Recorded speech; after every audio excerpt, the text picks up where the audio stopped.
Corey, why don't you take it home and remind yourself not to be so damn stupid? This is fake as hell, man. Oh, shut up. David, Rick, sometimes I think you're stupid. Pawn Stars is definitely an entertaining show which comes with a bucket full of knowledge and bargaining skills to make a max profit. But it always ain't that way. Sometimes the losses are much larger than anticipated. Today, we're going to see how Pawn Stars lost $876,498 on deals. A regular day at the shop where everyone is chilling and doing their thing. And then, a man comes with a framed letter. In a shocking turn of events, it is nothing else but a historical document signed by none other than Napoleon Bonaparte himself with a seal of the same period. He sure has surfaced in pawn shops around the world. The great French emperor's signatures, once valued at millions of dollars, are now being traded like common goods. But nothing common is sold at this store. Imagine buying a Napoleon-signed document online for a few dollars and selling it for profit at the pawn shop. Genuinely a smart move. Where'd you get this? Online. And yes, there are a lot of copies here and there on the market. Let us see what Corey has to say about it. And you've got a COA here. Mm-hmm. Okay, it seems like it's from a pretty legit company. Without a moment's hesitation, the man eagerly offered $10,000 for a simple piece of paper encased in a frame. Well, you know I'm gonna say like 10 grand. 10 grand for a mere display item? The mind boggles. It's hard to believe the amount of money that some people are willing to part with for seemingly insignificant things. But who are we to judge? Perhaps this piece of paper holds sentimental value to the buyer, or maybe it's part of a larger collection. Whatever the case may be, one thing is clear. Money talks, and it can speak quite loudly at times. 10 grand's just way too much. You're gonna have to come down quite a bit, man. And yes, I'm not disrespecting it, but no one double-checked the letter. In this business, they should not even touch things without knowing if they're fake or not. And the amount is crazy high. We all know how prices drop here. Corey has his bet at $1,500. That is fair considering it comes with a risk. And when the guy tells how he feels the price is really low, Corey, being Corey, is trying to convince him to sell for less. I'm thinking more along the lines of 1,500. Well, it sounds fair to me. Honestly, the guy asked for $5,000. How about 5? But Corey explains to him how he needs to reframe it and gives a list of his expenditures. Smart move, young man. I'm gonna have to get this reframed. There's gonna be work involved. Eventually, he brings him to $2,000, which is a pretty huge risk considering no expert was called for the advice. But a deal is a deal. I'll give you $2,000 for it, man. That's the best I can do. I didn't pay that much for it, so let's do it. 2,000? 2,000. All right, sweet, man. I'll meet you right over there. And here comes the moment where he's gonna brag about his new authentic purchase to Rick. Check it out. Original Napoleon document with certificate of authenticity. But Rick is a man of values and wanted to know for sure that the sealed and signed letter is 100% legit. Because 12 grand for that is a crazy amount if it isn't real. I'm not gonna sell something like this to someone for 12 grand and not know for sure it's real. At first, Corey appears to be quite hesitant about seeking out an expert. Or, let's call it what it is, downright lazy. Have you had it checked out by anybody? No, it looked right to me. He's dragging his feet, procrastinating, and coming up with every excuse in the book to avoid taking action. It's almost as if he's afraid of putting in the effort and hard work required to improve his situation. I mean, it's got a COA, guys. Is it that big of a deal? But the truth is, sometimes we all need a little push to get us moving in the right direction. What did the expert think about? This is not one of those original manuscript copies. No. So what we've got here is very clearly a replica of a very important document. What's your verdict? Is it an invaluable treasure for a mere trinket worth far less than the hefty sum of $2,000 shelled out? Ouch. This is why an expert is better to be consulted before any purchase is made at a pawn shop. Well, there goes $2,000 down the drain. What is the actual worth of it, you ask? Definitely not the amount that was paid. 2 zeros less. It is worth $20 max. Rick is not mad at him. Instead, he is happy that Corey faced a loss and would learn something from it. Sometimes Corey's ego gets the best of him, but it's a lesson he's gonna have to learn. It's gonna rest in the bin, sweet and nice. Well, the comment section is gold in such videos, and we all love scrolling through them and getting opinions of others. There were so many comments saying that Corey scammed the guy, thinking he'd be getting $12,000 for it. But instead, he himself got scammed and lost $2,000.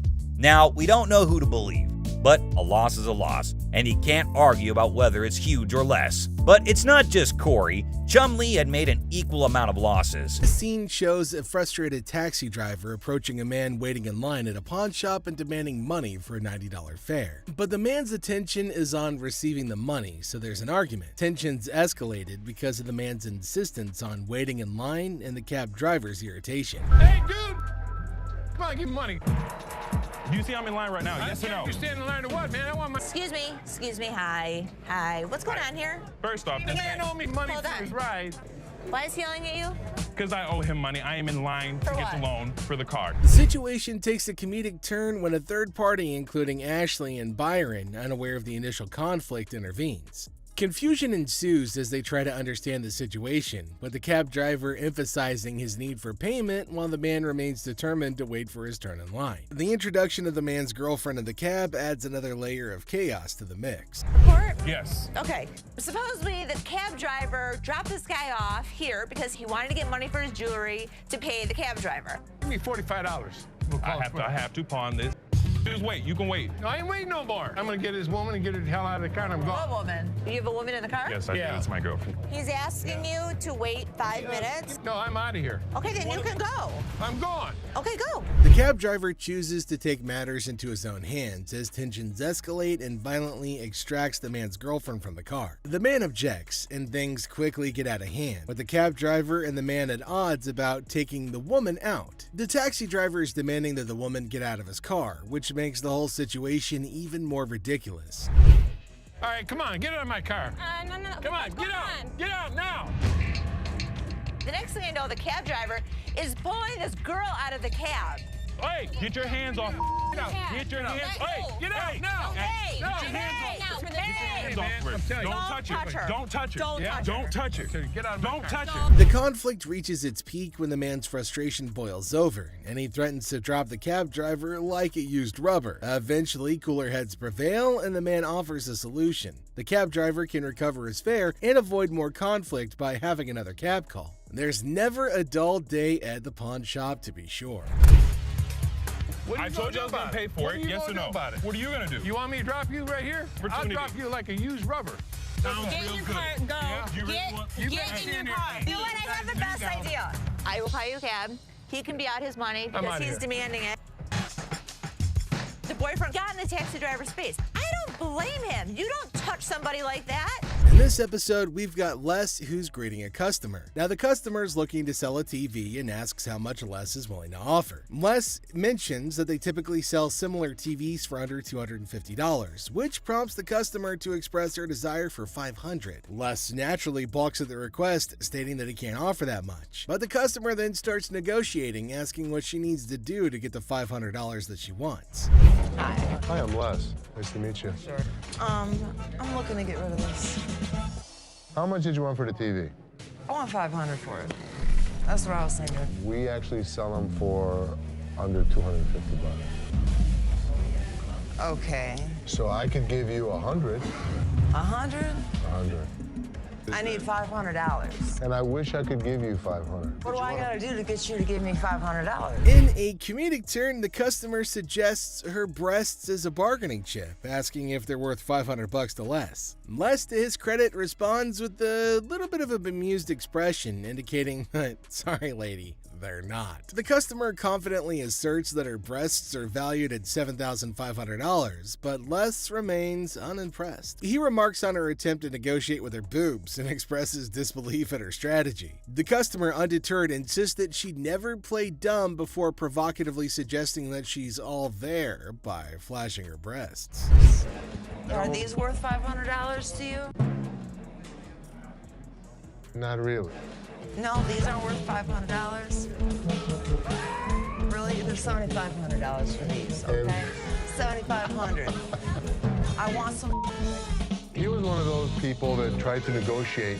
What can I say? Les maintains his professionalism, refusing to be swayed by the customer's unconventional tactics. He humorously remarks that anybody who flashes their breast in a store must be all there, to which the customer confidently agrees. However, Les ultimately declines her offer, suggesting that she go elsewhere. Oh, I am all That's there. what I just said, and I could see. All there. You were all there twice. Thank you. Forget it. Thank you very much. In the chaotic morning hustle of the pawn shop, Les notices a shady character browsing through merchandise with dubious intentions. Approaching him, Les demands an explanation, only to be met with a flimsy excuse about being kicked out of his mom's place. The guy then tries to pawn items off as coming from his mom's basement, but Les sees right through the charade. Now tension rises as insults fly, setting the stage for a showdown between Les and the would-be thief. First thing in the morning, I see a guy walking around the store pulling off my shelves. What the hell's going on? Hey, man, I need some money. I got kicked out. My mama kicked me out last night. My mom's basement. Tell me where you really got the vacuum. My mom's basement, man. Where do you think I got it from, fool? I'm sorry, what'd you call me? A fool. What are you gonna do about it, bald-headed? What do you want me to do? What are you gonna do? What are you gonna do, buddy? Les throws the guy out of the store because he's tired of his antics. But when the man won't go, Les has to call in reinforcements. Enter Byron, the burly bodyguard, who snatches the man and carries him expertly out the door. Byron manages the issue with the dexterity of a bulldozer making room, making for a show-worthy scene. Talking to bug-toothed, bald-headed mother. It's time to go. No, man. Get out of my store. You understand what I just said? But just as Byron is leading the guy outside, his pants decide that they'd rather pull around his ankles, exposing a little bit less than friendly underwear. But that's just the icing on this whole dumpster fire of a day. As Les sees the guy's humiliation happen, he can't help but laugh. And without warning, another day at the pawn shop comes to an end, leaving us all to wonder what mischievous adventures lie ahead in this crazy world of wheeling and dealing. Do it. Keep walking, buddy. You start stealing stuff from my store, it's time for your ass to be thrown out. Stand up. And what an ass that... The scene starts with Ashley getting a bit annoyed, telling the customer not to test her patience. Now she's in a hurry and warns him to speed things up. How would you... Man, what the...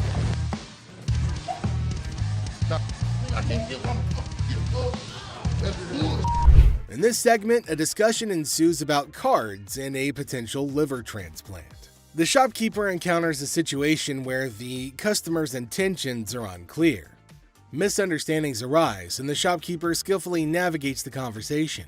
The dialogue touches on humorous elements while portraying the complexity of communication in a retail setting. What, is it, ma'am? Is it? I don't know, you tell me. Man, come on, you the dude with the ponytail? The wife's racking my nuts on the telephone constantly. Got 2 earrings in your ear. Does it matter? Just take it off, put it with mine a little bit, let it get a little bit more weight to it, and go ahead and give me my money. Does that make sense? Right this way. Man, you can't come back. Damn this! Go out my way now, one of y'all touch me! I'll break this. I'm more than happy to go to the ends of the earth for you. When you come in like an ass, you be walked out like an ass. The scene takes a surprising turn as the atmosphere shifts.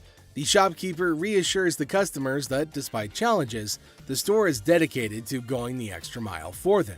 The encounter, starting with tension, concludes with an assurance of excellent service. This final part encapsulates the roller coaster of emotions within a brief time frame, showcasing the highs and lows of customer interactions. You just walked today? Man, how you doing, brother? What's the deal on this TV here?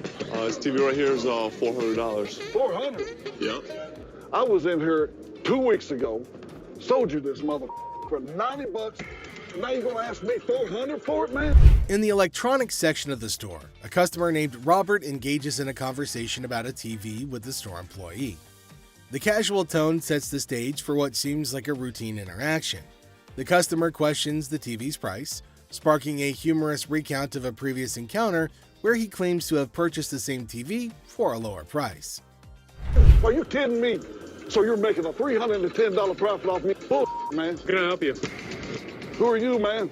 I come in here 2 weeks ago, just like I told this Gentlemen. do something with your hair, man. And then y'all gonna sell it for $400? You gonna make that much profit off me? As the dialogue unfolds, the customer expresses dissatisfaction with the marked up price, claiming the store will profit significantly from his purchase. A manager steps in, attempting to resolve the situation. Tensions rise as the customer questions the legitimacy of the price hike and demands a resolution, emphasizing the financial disparity between his purchase and the intended selling price. Brother, Where's your receipt? can you not understand English, my No, brother?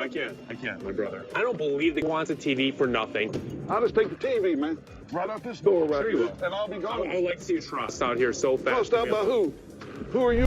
Les asserts his role, introducing himself and trying to understand the customer's concerns. The customer, however, remains skeptical, challenging the legitimacy of the store's actions. The language barrier becomes a point of contention as the customer questions whether the manager understands English. The atmosphere becomes charged with frustration and confusion. 2 green miles. You're talking luck, and they're not going to be happy. Here, I ain't going out the door, man. Y'all ain't gonna put me on no door, man. I ain't gonna know. The customer threatens to take the TV and leave without making a purchase. The manager issues a stern warning, asserting that any attempt to take the TV without completing the transaction will result in immediate removal from the store. The confrontation takes an assertive turn, with both parties standing their ground. Once I get this TV. Man, get up off me. Man, get off me. Man, get off me. I ain't going outside. Get my damn shoe, player. Y'all got my shoe. You got my money. This joint. This guy was acting like a total baby. He wanted attention, and he got it. Despite the warnings, the customer decides to leave the store, expressing discontent with the entire experience. He accuses the store of mistreatment and vows never to return. The situation concludes with dramatic flair as the customer exits, leaving behind a sense of dissatisfaction and a promise never to return. How are you? I'm good. How are you? Well, actually, I'm not doing so good. No? My grandma just passed. I'm I sorry. was like hoping to Okay, so whose ring is this? my grandma's. Oh. So you want to just pawn it, right? Because you want to be able to get it back? Yeah. Okay. Do you have anything else? It's not real. What you mean it's not real? It's not real gold. A guy comes in feeling sad and asks Ashley to pawn his grandma's ring, explaining that she passed away and it's all he has. When Ashley checks the ring, she gently says it's not real. Concerned, she asks if he's got anything else, wanting to help him in a simple way. You saying basically I sat up here and waste my time talking to you? You don't waste your time. If you have a TV, you can pawn your TV. What the I look like pawning my TV? Do you have a TV? I need to speak with somebody else because you irritate me flat out. It's acting really erratic, and it's making me really nervous. Lower your voice. Don't Lower your tell voice. me Lower what your to do. voice. Don't Lower put your voice. finger in Lower my your face. voice. Lower your Don't voice. put your finger. Ashley breaks the news that the ring isn't real. The person gets upset, saying it's not fake. Ashley suggests pawning a TV instead, but he questions why he should. Despite Ashley's efforts, the man gets angrier, repeatedly telling her to lower her voice. Ashley asks him not to point fingers at her face, but he ignores her. I'm trying to help you solve your Like this, issue. lower your voice. The next thing I know, this guy snapped. Lower Don't your tell voice. me Lower what your to do. voice. Don't Lower put your your voice. finger. You got me. No, let's go. Let me go. Let me go. On the ground. On the ground. On the ground, mother. The security guard intervenes, slamming the upset person to the ground and then dragging him out of the pawn shop.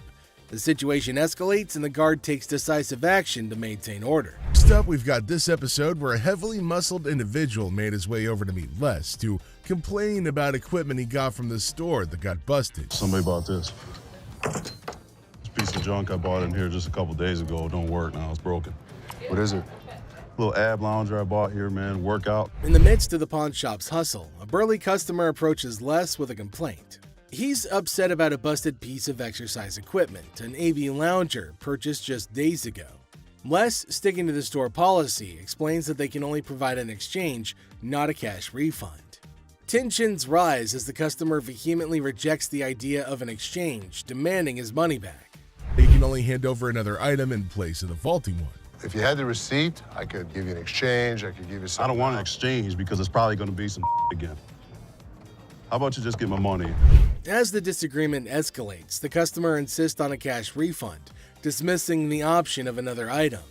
Les faces a dilemma, stuck between policy and customer satisfaction. The clash intensifies as the customer becomes forceful in his demand for a monetary refund, setting the stage for a heated confrontation. Les could match him word for word without fear. Better be some money. Or what? Or what? There's gonna be a problem. How about What that? kind of... Les, accompanied by his trusty companion Byron the Snuggle Bear, stands his ground. The customer challenges Les with threats of problems if he doesn't comply. Unfazed, Les maintains his position, asserting that the store's policy is non-negotiable. The heir becomes charged with confrontation as both parties refuse to back down. I don't need that. As things got super heated between Les and the customer, Byron tried to step in to calm the man down. As the situation reaches a boiling point, Les and the customer engage in a verbal showdown. The customer grows increasingly forceful and Les warns against physical contact. Byron attempts to mediate and calm the customer, but his intervention takes an unexpected turn, adding a new layer of tension to the already heated exchange. Really? The confrontation takes a risky turn when the customer, ignoring Les's warnings, attempts physical contact. Byron, in a misguided attempt to intervene, escalates the situation further.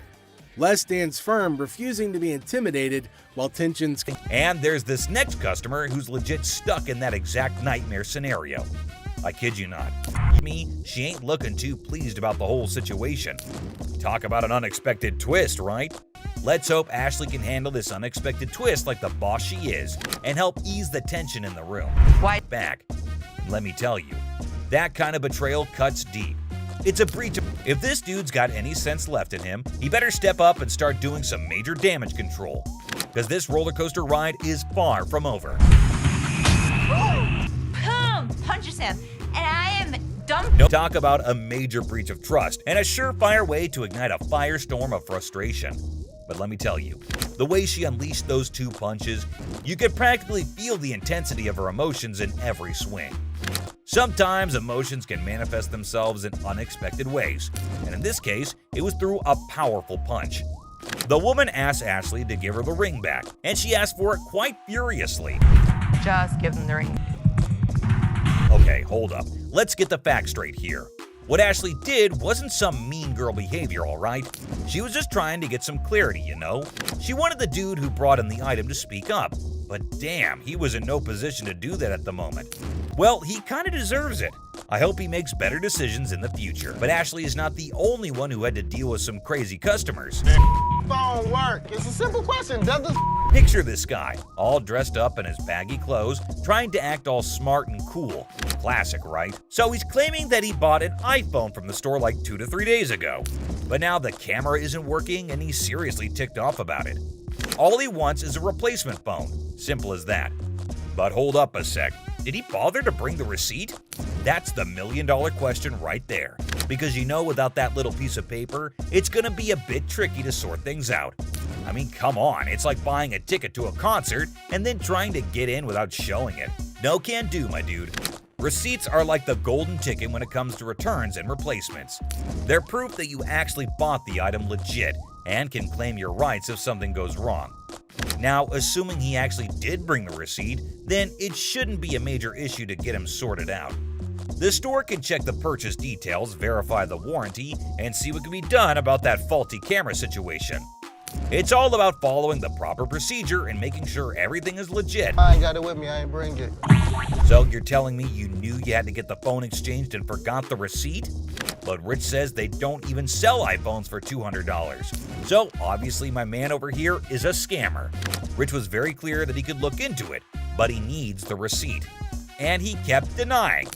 Yet Rich asked him who showed him the phone so that he could double check. He randomly calls up one guy and obviously the guy denies, saying they had iPhones on sale 2 to 3 weeks back. And the customer claims that he got it 2 to 3 days back. But obviously the man didn't like the fact that he is getting caught.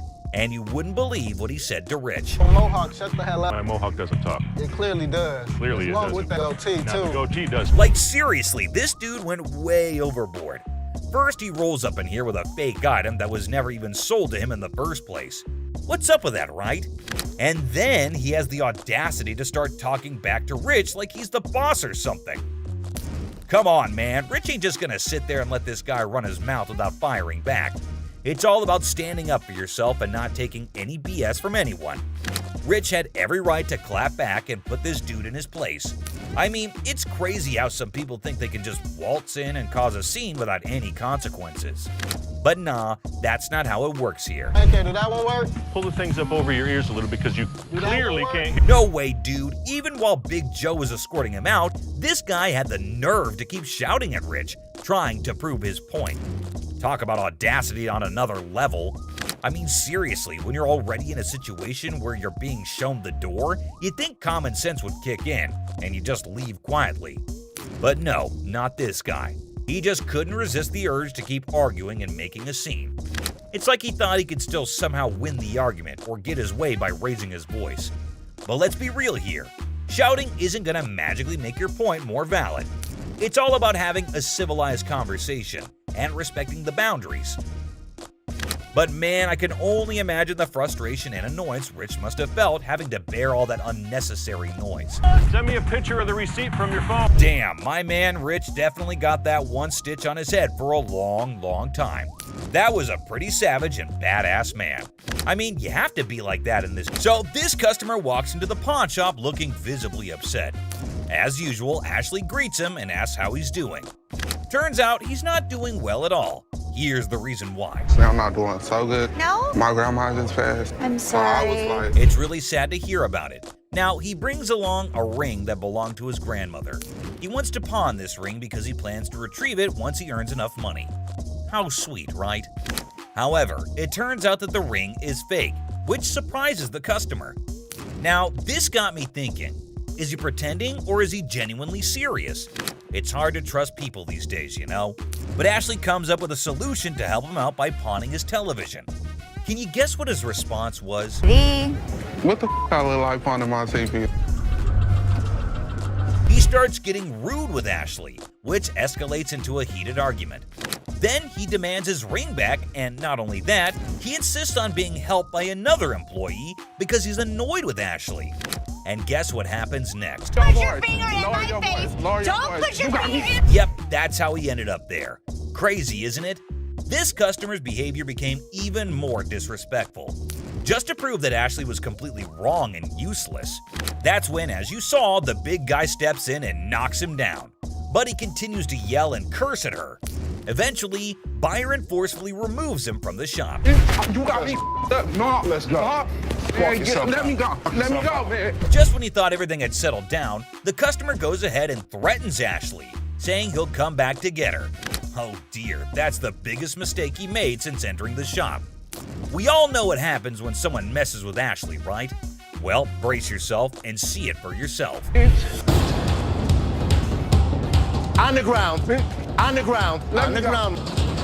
Dang, the customer was literally scared for his life. Pacifier pawn. Seth, our pawn shop hero, encounters quite the character of a customer eager to part with both a TV and a ring. But wait, what's in her mouth? I'm Seth. Are you cute? Yeah. Mm. So how can I help you? I'm just bringing, my TV and my ring, trying to at least walk out with 800. Let me see your ring. That's right, lady. Our Seth here wasn't going to crack open with that pacifier or your flirting skills. How about we cut to the chase and look at the valuables? Her ring was pretty nice. It has diamonds. It's 10 karat gold. Her TV was relatively nice. You just answered my question. I said what you wanted. I know, I said I'm good. So, you need a loan or you want to sell it? Loan. Loan? How about $300? You want to taste my ring? No. Or lick it? What did she just say? Well, even if the sun rises from the west, I ain't putting that in my mouth. How about we look for someone who might? Would you suck on that pacifier for $20? You can lick it. I know you want to. Yeah, you. Ready?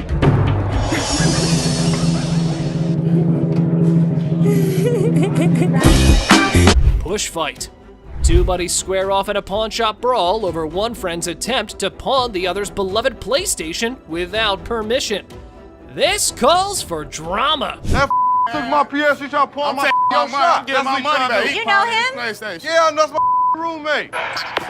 He tried to pawn my your shop, try to get some money off, but I want my PS. He owe me my is mine. My back. Hey, do me a favor. We're not gonna scream, okay? What's happening here? This ain't your hotel room, spoiled punks. You're just creating a ruckus. Y'all better watch that tone and listen to the pawn majesty. Angelo Steve, is that his? This between, yes or no? I mean, we just trying to handle it ourselves. That's fine. Steve, I'm gonna ask you one more time. Is it Angelo's or yours? It used to be his. Okay. He owe me money. What I supposed Steve? to do? My pay bills. Coming on, ain't paying. Tell you what I'm gonna do with it. I'll tell you what I'm gonna do. All right, guys, you probably want to take your business outside because there are some customers here who are not in a mood to listen to your story. Come take it. Can I see it? Come with me. You know, I'm a pawnbroker. I'm not a kindergarten teacher. You guys go talk about it amongst yourselves, and when you figure it out, then come back inside, okay? Until then, I don't want to hear you arguing. You grown men, not kids, go on. All right. Free grab. The girlfriend decided to pawn her boyfriend's Xbox, and now he's on a crusade to rescue it. Lesson learned, right? Pawning is such a brilliant way to solve everything. My girlfriend, she came up here and she got rid of my Xbox 360 and I came up here to get it back. Okay, here's the ticket. No, I can tell you her name and you can just give me my 360. I can't give you any information about somebody else's account. You just need to give me my stuff. But our man here forgot that this store needs a police report for such incidents. So how about you keep your volume down, gamer? Instead, this is what he does. Can I just have my... We can sell you another one. Well, let me just look for one that I want to grab. Okay, you go that way. Wait, right what here. 360 there, and bro? I'll sell you one. Stop right here. No, ain't no And I'll selling. sell you one for $200. No, I can grab one for free. Excuse me? Yeah, you can heard. do what? What in the world was this dude thinking? He was running around like it was a jogging park. But hold on to your seats. Big Joe was here for a run too. Hey! Get out of here. Get the out. Now. All right, Don't ever step back my You gonna make me move? Get out of my face. My store. Bye. I can't take you nowhere. It's the whole city without you. Mother. You don't talk about my daughter. You understand that? You understand that? Yeah, man. You understand that? I got you. Don't with my kid. I'm sorry, man. I really do believe you. Customer flirting. Imagine you're ready to pawn that chain, right?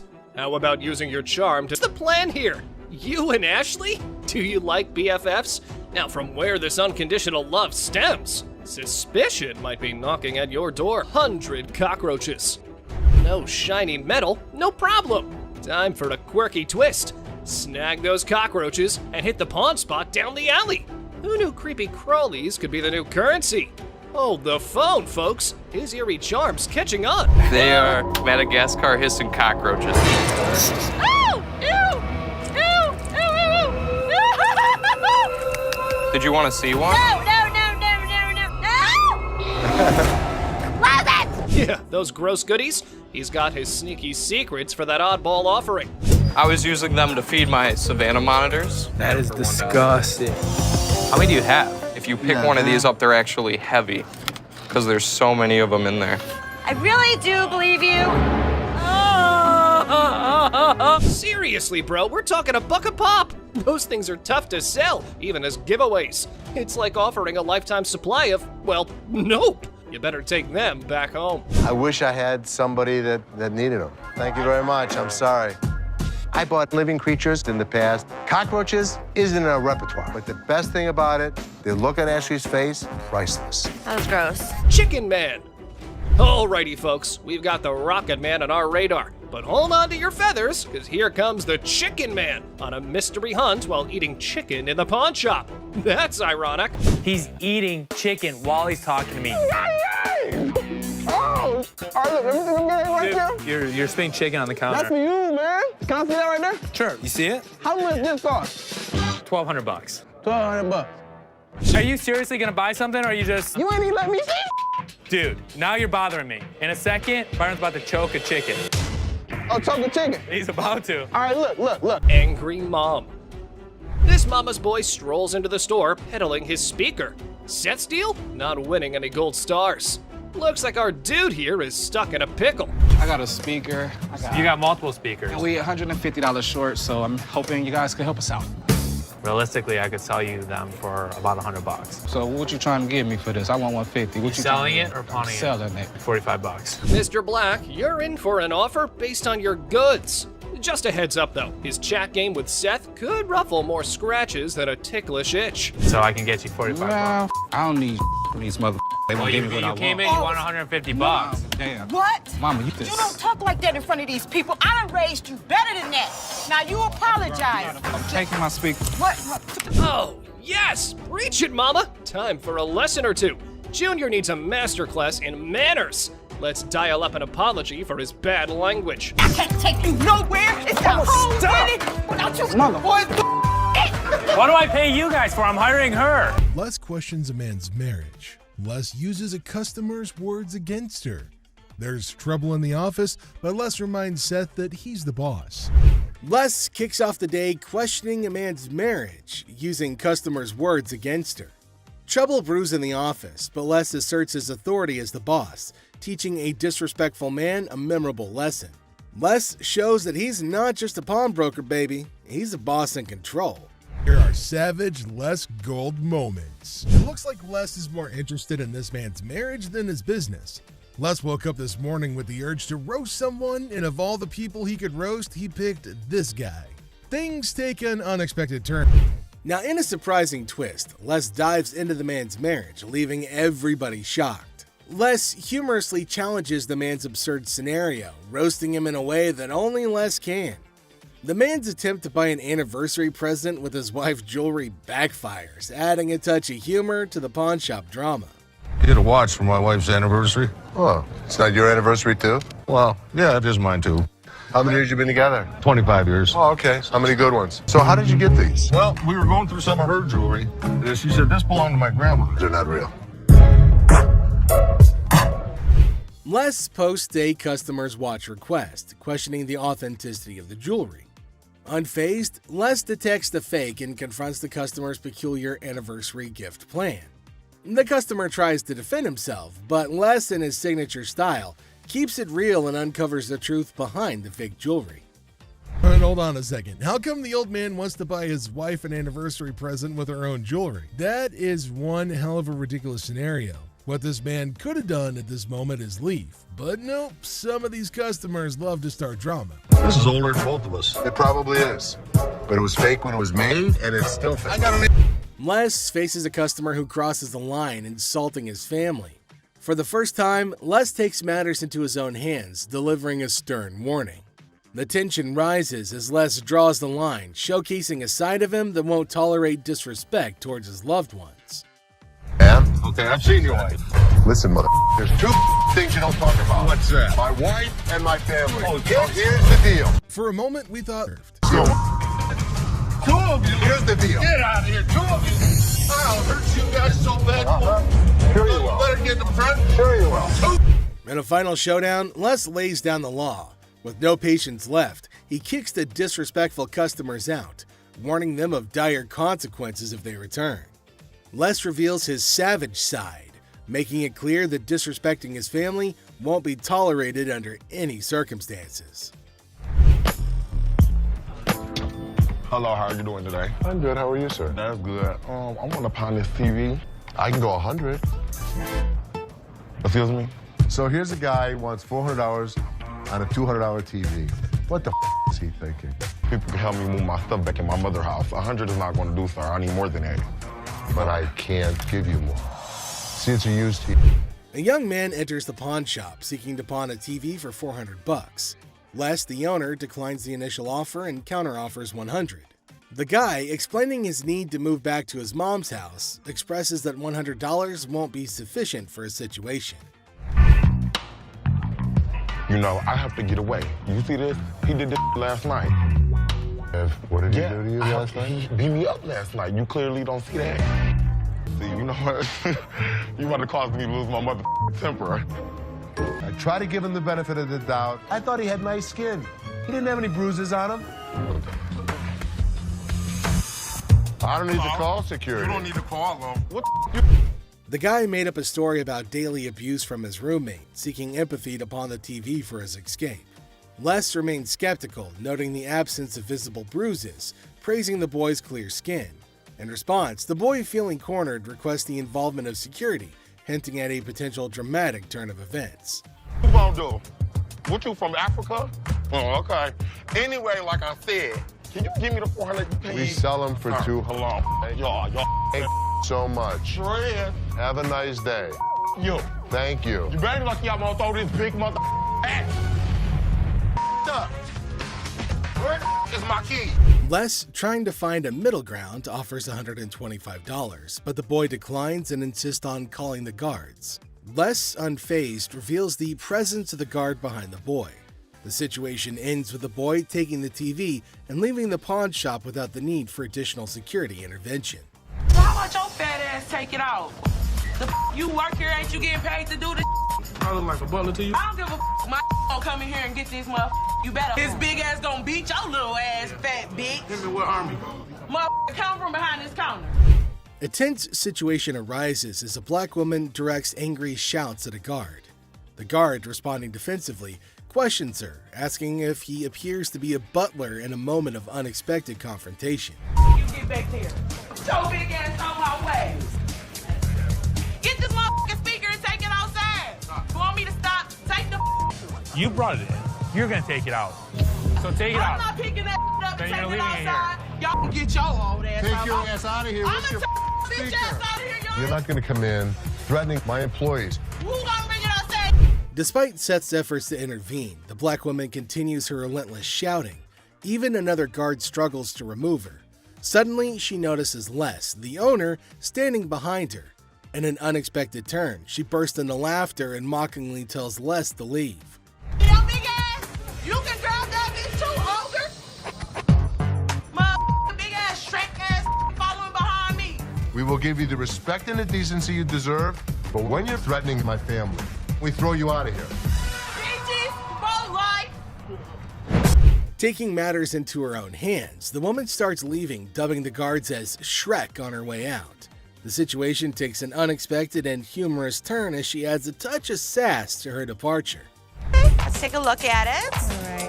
I'm here with my man, and we got in a big argument, and he left me, so I need to get back home. He left you here? To Hawaii. Oh, really? Where about? Honolulu. Oh, okay. Got a ride from my cousin, so you gotta hurry up. There came a woman at Ashley's counter to sell her chain. Now Ashley's looking at her chain to see whether it's worthy enough or not. She's asking Ashley to hurry up as she has to leave earlier as her spouse has left her alone here. Really? Okay, how much did you need? I was just trying to knot this for you to be nice, but... $600. What up with that? I got this from one of my aunts in Africa. This is $600. Oh, do you know what it is? It's actually a Tahitian pearl. No, this is from Africa. This is an African pearl. Ashley asked her how much she wanted for her jewelry. Now the woman said $600, which is a lot more than Ashley was willing to spend, since Ashley said that it's not an African stone, but the woman was arguing that it was. 600. My ticket cost $600. That's how much I need. Do you have anything else? No. Excuse me? No. Ashley told her that they're not African pearls, so it's not worth $600, but far less. It was at this point that the woman started acting rude. Ashley got shocked at her stupidity and rude behavior. Eventually, she started behaving really bad as Ashley got angrier. What's gonna happen next? $600 or not? You can't get $600 on this. Okay. And also, don't call me a bitch. So you mean to tell me that this ain't worth a mother thing? That's not what I said. It could be worth something. Okay, can I get $5.99? No. Some kind of problem? Okay. Exactly. Can I get $600 No, or you not? can't get anything. Okay, I You get can't talk to her like this. You can't $7. Oh, I left you now. Bitch, you don't know why. She then warned Ashley to pay her the money for the necklace, but Ashley refused and told her to get out. But this lady wasn't listening. She was continuously bullying and harassing Ashley. Security arrived in the nick of time to help protect Ashley. They asked about what was the matter, and after finding out about the woman resisting and having a hard time with Ashley, they decided it was probably time to get her to leave, which led to more screaming and shouting and yelling. I'm not leaving no place. Yes, you are. Oh, no. All right. Oh, yes, All you right, are. what are you gonna do? I'll kiss my... Honey, you don't have that kind of money. All right. You. All of y'all. Bitch. If you want some help, talk to us like a human being. I'm leaving. Aloha. Who the they think they is? Them. which then caused more security guards to get her out of the shop. But she kept on yelling. The lady would not stop with the screaming and the shouting. Some jewelry for my daughter. Her birthday's in like 2 weeks. For sure. How old is she gonna be? She's gonna be 12. She's gonna be 12. Yep. Do you want a Kleenex? I've got allergies, man. I itch like super bad. I'm not picking it, I promise. Okay. We have a heart one that's really pretty. Can I see it? There came a man to Ashley asking for something to buy for his daughter. Now, he inferred that she's about 12 years old and he wants something interesting for her. But he's constantly picking his nose, which was making Ashley cringe. He's not stopping from doing such cryptic things, but he's constantly doing it in public. Ashley asked him to let her know if there was something he was interested in buying for his daughter. Look at it. How much you want to spend? Like 100, 150, but 75. can I touch it though? That's bull. I was charging him like $75 on this watch just to give him a deal so he didn't have to touch it with his snotty hands. Can I see the sanitizer for a second? Now, the man selected a watch, but Ashley didn't want him to touch anything with his dirty hands. She asked him about his range and he said he wants something under $100, and the watch was $75. The man didn't agree to buy it. Now, Ashley's just getting furious over his silliness. I'm gonna use sanitizer. Why don't you guys go yourself? I don't even care about the sale anymore. I just want him out of here. Ashley asked him to use sanitizer before touching anything in the shop, but he refused. And this is going to be a very serious problem. They're probably going to have a fight. Ashley got angry and asked him to leave despite no deal. She just wanted him gone. She didn't care for the deal or profit, but just getting him out of the shop. Well, then came the guards who made sure that he left, and Ashley used sanitizer everywhere on everything that he put his hands on. Well, that's it for today, everybody. Thanks for being part of the Hardcore Pawn adventure with us. We hope you like the drama and the surprises. Stay tuned for more pawn shop stories. See you next time. Customer tries to copy Ashley by snapping their fingers, but Ashley quickly shuts it down. She acknowledges the imitation, but firmly puts them in their place with a clever comeback. Even though they're joking around, Ashley still shows that she's in charge and she's not going to be disrespected. Don't get me, I'm gonna get very, very angry right now. Okay. And if you can like hurry it up, then that's better. I can. Hurry it up. Okay, you ain't gotta snap the fingers, sweetheart. I was just imitating it. Okay, but you ain't gotta go that far. You behind here. Oh. Okay. I don't really have all day for this. You want 20? I want 40. Things escalate when Ashley catches the customer imitating her again. This time, she's not as amused. With a mix of annoyance and humor, Ashley tells her to knock it off. She's not playing around anymore. Finally, she wraps things up with a funny twist, saying goodbye with a playful fake travels instead of the usual safe travels. It's a perfect ending, showing Ashley's authority and humor all in one. Are you imitating me?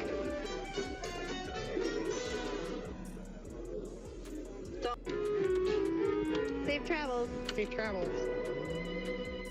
The customer, hopeful for a good deal, brings in an item to pawn. Despite his expectations, he's offered only $20, leading to frustration and disbelief. Yeah, man, I'm trying to see how much I can get for this. I'm trying to get at least 100 for it.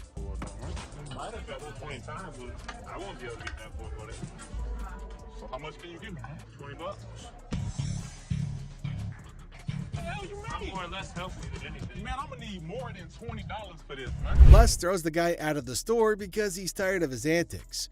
But when the man won't go, Les has to call reinforcements. Enter Byron, who snatches the man and carries him expertly out the door. What's your offer, Jay? 20. 20, which is probably more than I would even offer him.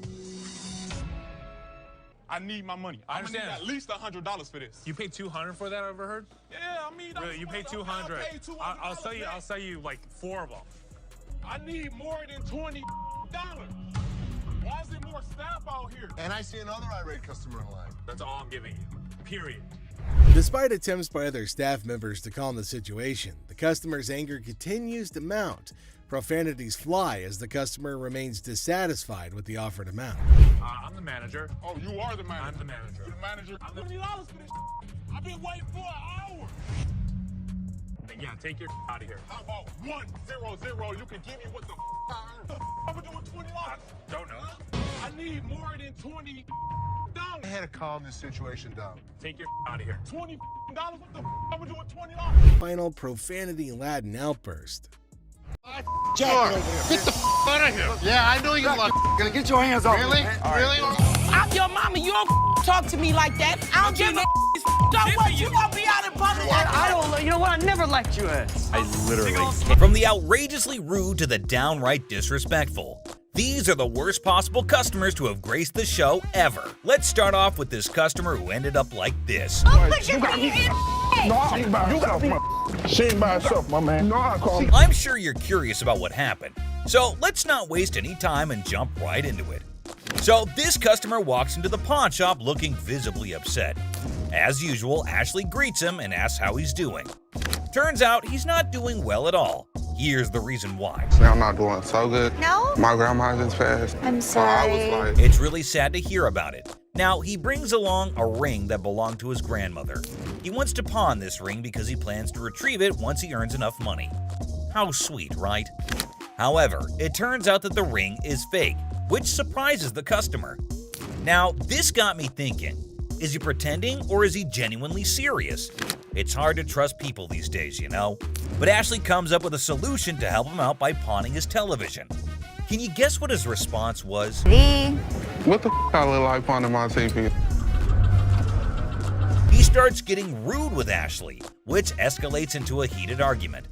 Then he demands his ring back, and not only that, he insists on being helped by another employee because he's annoyed with Ashley. And guess what happens next? Put your finger in my face. Don't put your finger in. Yep, that's how he ended up there. Crazy, isn't it? This customer's behavior became even more disrespectful. Just to prove that Ashley was completely wrong and useless. That's when, as you saw, the big guy steps in and knocks him down. But he continues to yell and curse at her. Eventually, Byron forcefully removes him from the shop. You got me. No, let's go. Let me go. Let me go, man. Just when he thought everything had settled down, the customer goes ahead and threatens Ashley, saying he'll come back to get her. Oh dear, that's the biggest mistake he made since entering the shop. We all know what happens when someone messes with Ashley, right? Well, brace yourself and see it for yourself.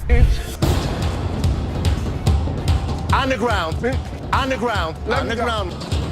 Dang, the customer was literally scared for his life. Next up, it was just another normal day at this famous pawn shop called American Jewelry and Loan, located right in the heart of Detroit, USA. And in walks a customer ready to pick a fight with anyone that is about to come his way. Yikes, that already sounds like inviting trouble, but let us see where this goes. This fake ass Suge Knight over Thank here. you very much. Put me out. Have a nice... He walks into the store, and you can already see the attitude on his face. He walks us back in the store from his surgery. He comes in with his Xbox and immediately tells Les that he needs to get as much money as he possibly can for it. Like, obviously, that is clearly what everyone is here for at the pawn shop. He knew that they probably get a lot of Xboxes anyway, so that does not set him apart from the rest of the regular customers. When Les asked what he needed it for, this guy had quite a story to tell. And it is definitely a full-fledged roller coaster. He reveals that he needs as much cash as possible, and it is all for his girlfriend. Why, you ask? Because she got locked up in jail and he had to bail her out. Is this guy delusional or are the cops mistaken? He knew what he was doing, and his comments were not helping with the purchase.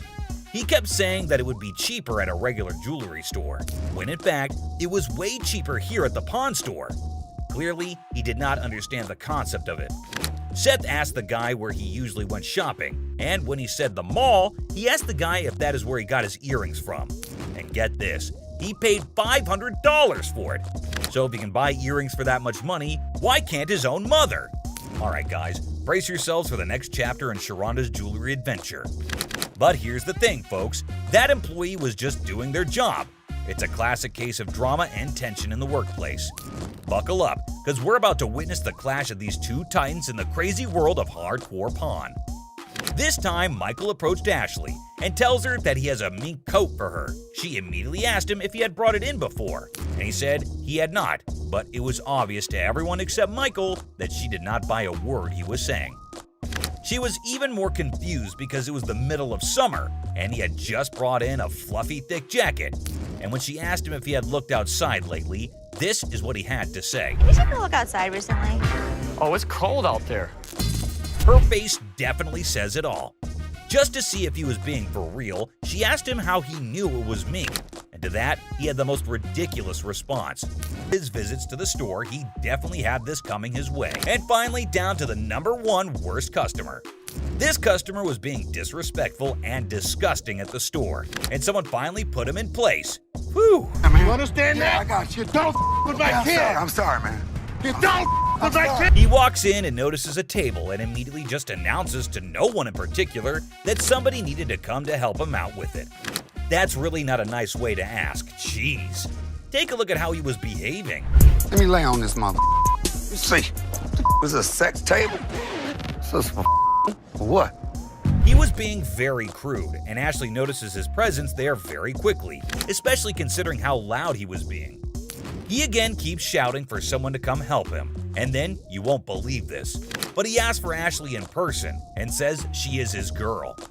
Take a look at what he was saying, or rather shouting. Ashley, man. That's my girl. Yeah, I want Ashley, man. Oh boy, get a load of this, guys. Ashley was absolutely disgusted by what was going down. Turns out this dude we're talking about is a regular at this store, and he's always spewing disrespectful comments left and right. But here's the twist. Most of those nasty remarks are aimed right at Ashley herself. Can you believe it? But wait, there's more. This time, he's taking his craziness to a whole new level, and Ashley's never seen him act this bonkers before. He asks her what the table cost, and when she tries to reply, he says something completely horrible that caught everyone's attention. What you want for this table, girl? Get your ass over and shut up. The moment she spots this guy on the table, she's like, "Yo, get off, dude." But he's not having it. He keeps telling her to shut up or get lost. That's when the bouncers step in, swooping in like superheroes to have her back in a flash. But here's the kicker, my friends. Even after all that, he still won't quit with the rudeness. He's talking down to her like he owns her or something. And let me tell you, she's beyond upset. She's furious at the way she's being treated just because she's a woman. Take a look at what he's doing in the store. No. No, you be Shush. quiet. Look, come this way, baby. Who do you think you are to talk to me like Girl, that? if you let me, I'll be slapping. Yo, hold up, people. Leslie catches wind of all the chaos and rushes in to see what the heck is going down. And let me tell you, he's in for a major surprise. When he hears just how incredibly rude this guy is being, he straight up loses it. It's time for a full-on showdown. And let me tell you, this customer is in for a world of hurt. I mean, seriously, who would even try to mess with Leslie, especially in his own store? It's about to go down, my friends. Over how Look, I ain't even looking at this mother. Do you think you're talking to, mother? Back up. Take my Leslie has reached his boiling point. He simply couldn't tolerate how this disrespectful dude was treating his own daughter anymore. Enough was enough, and he was ready to put a stop to this nonsense once and for all. Brace yourselves, because things are about to get real intense real fast. Without hesitation, he grabs the guy by the neck and firmly tells him to get the heck out of the store. And let me tell you, it's not gonna end peacefully. And that's a wrap, folks. We hope you enjoyed diving into the world of hardcore pawn and witnessing some of the absolute worst customers that have graced the shop. If you want more jaw-dropping stories and crazy confrontations, be sure to hit that like and subscribe button, and stay tuned for more epic episodes. Until next time, guys. Hey, what's going on? Hey, man, it's a nice refrigerator. Get the out of here. Come on, refrigerator. He was stupid. When you start attacking another... Yo, y'all better get this lady because I ain't got nothing. Please, Nobody don't got time for this. Yo, get this old ass lady. You better get my Campus deal. Buckle up the antiques, guys. We have a man who's brought in a piece of the Victorian century to sell at the pawn shop. Get ready for a blast from the past. I thought this was one of the coolest compasses I have ever seen. It had brass around it. It was really in immaculate condition. How much would you really take for this thing? $150? It's an early century antique. I don't believe there's a great many out there. No matter how much you like the item, our Les here decides to do a little investigation before pulling out the big bucks. and take a look at what he finds out. There are huge collectors out there. I think I can make money on this thing if I can get it at the right price. He wants $150, and here you can buy it on the internet for $33. I was surprised at the price. Oh my! It seems we've uncovered a big old cheat. Now that we know the truth, let's gather our courage and confront the seller. Get ready for a showdown. I've been doing this a long time. Do I look like a idiot? No. How much you have it listed for on the internet? Don't think we're stupid. I understand. Come on. No, you don't. Because it's very rare that I get fooled. Here's the way it works. Take your compass and get your ass out of my store. Refrigerator. Well, well, well. Guess what we stumbled upon? A person. Yeah, a real-life human being lurking inside a refrigerator. Now that's one way to stay cool in a store. What the are you doing? I was checking out this refrigerator. I've heard of this situation happening before. People hiding in trunks, in suitcases, in cabinets. They wait until the store closes and then they rob the place. Our fella takes refrigerator admiration to the next level by boldly sitting inside. Talk about being a big Ice Age fan, huh? Just cut to the chase, man. You gonna buy it? I was thinking about buying it. Don't you normally check it out by looking at it, not testing it out? Sometimes. What are we gonna do, rob us? This mother is not getting away with it. Not here. Get ready, everyone. An exciting scene unfolded when the store owners confronted a potential thief. What an electrifying clash we're about to witness. Come on, man. You kind of remind me of like a crackhead Snoop Doggy Dogg. Tell you right now, you take another step, it's gonna be your last step walk. Were you gonna stay in there all night, come out in the night? What if this guy is part of a bigger team? I'm worried. I need to figure out a solution and talk to my dad. Fake diamonds. This thrilling episode of Hardcore Pawn features a woman claiming her niece gifted her some earrings from their store. Oh, let the drama begin. So there's two problems here. The first problem, you don't have the receipt. Second of all, No cash. on the receipt it says no cash refund. One more problem that's really key to this whole thing. These are fake. Everything got off to quite a normal start until the lady customer was asked about the receipt. Yeah, apparently she was looking for a pass on that. Talk about being delusional. Two options. You pick whichever option you want. You can leave. No, I ain't going no where. Second option is you can get the receipt and then Ain't no finish receipt. listening? It ain't no Can you receipt. finish listening? No. It's time to leave. I'm not going nowhere. It was like a verbal storm. As far as her reaction goes, well, let's just say it was quite the showstopper. Let's see how Ashley handled the situation. This is Joe. How you He's doing, gonna show you to the front door. Wait a minute now. Get your hands off. I guess Don't you're leave. I'll be back. See you then. Little ass baby, you need to go get fed right quick. Con artist. Buckle up for this one. An overconfident individual walks in claiming to have big cash to buy something. His grand entrance sets the tone for this bizarre encounter. Let me see this one right here. This one right here. That's platinum. Yeah, I like that one. Oh, now this is real nice right here. I think I could look good when I go out with this. That one's sharp. How much is this one right here? $5.99. Hold down, baby. Hold on, folks, because this is one roller coaster of a ride. Our protagonist believes he's holding a fortune, enough to buy a $500 watch. It's a $2 bill. Okay, and it's worth $2,000. It's rare to find a $2 bill that got red in it. Now tell me they ain't worth $2,000. I'm about to go deaf right now. Oh, don't piss off Bugatti. This fellow insists that a humble $2 bill is worth a whopping $2,000. Give me a break. This dude better be on drugs for this to make sense. So you wanna blow my $2 bill up? You know what? Okay. I'm gonna tell you something. Okay. You owe bologna sandwich. Y'all ain't got no money. You know what I'm saying? Have a good day. Please have a Big Mouth is hungry. You're hilarious. Real funny, man. Y'all be killing me. I pine you. Gift card. In a sadistic twist, a customer enters with Somebody want $100? invisible phone. In a daring attempt to find the perfect gift for her son, a woman decides to venture into the pawn shop. But little did she know what awaited her there. I was kind of looking at some of these watches. Okay. Where the hell is my phone? Something wrong? Yeah, my phone. I just let did you take my phone? Take your phone.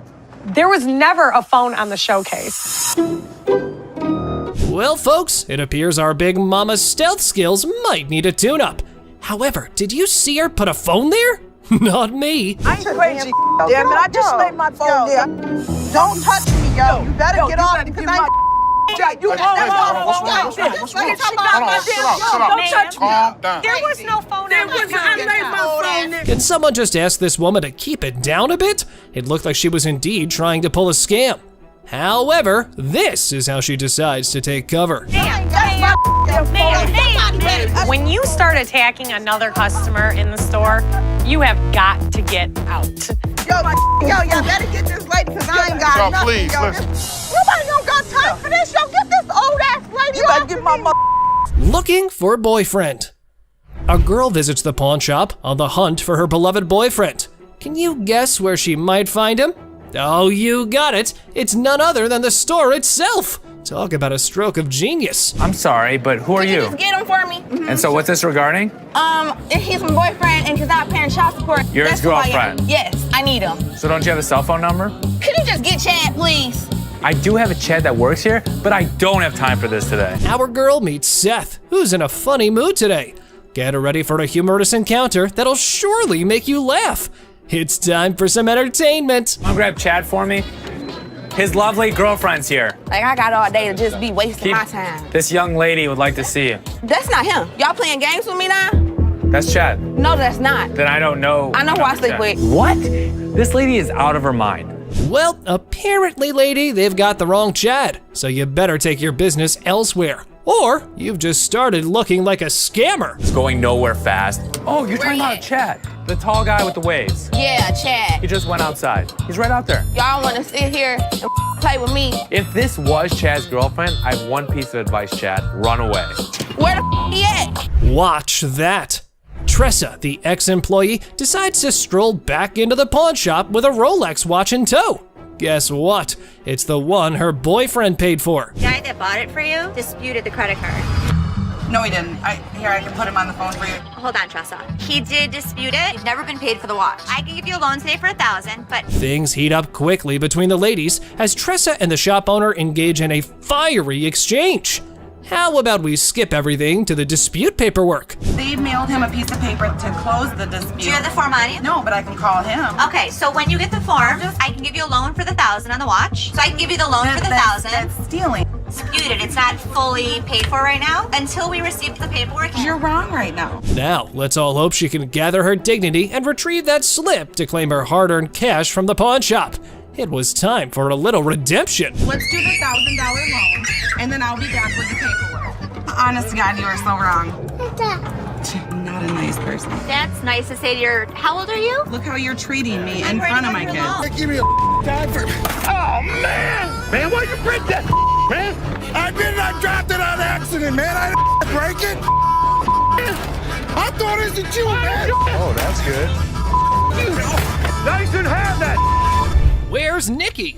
The lady has arrived at the pawn shop saying one of the workers valued her earrings. And now she's just demanding the estimated price.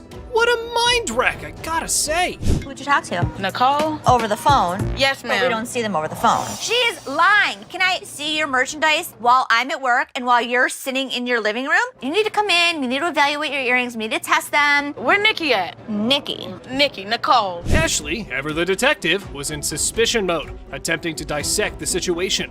However, the customer's reaction swiftly threw a wrench into her gears. Listen, it's real diamonds. All I know is I need my 400. I'm looking at the diamonds, and I know right off the bat the weight is just not gonna make it. I can do 185. So what you're saying is you're not gonna give me that $400, right? No, I'm not, and you're not gonna come in here demanding money from me. Yes, I am, because that's what I'm called for. Well, it appears our lady has raised some eyebrows about her sanity. The idea of consulting Nikki to identify this loudmouth was now on the table. Where this bitch at? Excuse me, this is Nikki, and Nikki, she claims she talked to you at 10 o'clock this morning. I don't even know her. I need my money right now. She was very confused, but I know one thing for certain, Nana needed to go. Phone call lady. This one time, an elderly woman disrupted the quiet at the pawn shop with her booming phone conversation. Oh boy! To Ashley, her voice was nothing more than a symphony of annoyance. You ain't supposed to be talking to me like that either. Who the hell you think you talking? Two older folks enter the pawn shop with 1970s computers. They hope to sell them to fund a trip out west. Let's see if they were able to enjoy the blast from the past. Got some equipment here.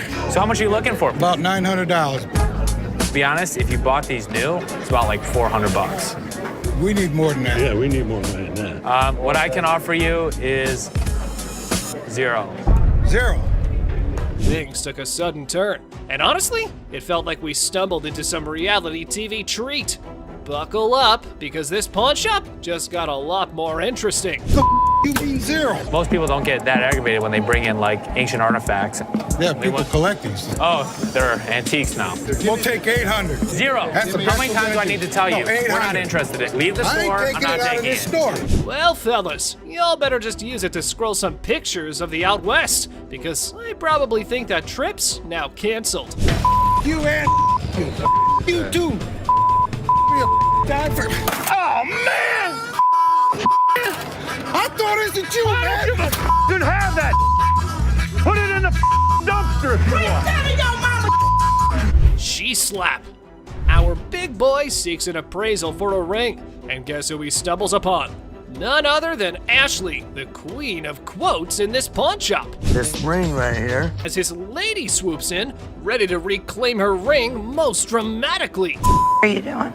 He wanted an appraisal on this ring. On my ring? Why'd you take my ring? Well, I wanted to see how much it was worth. Bull. You're a liar.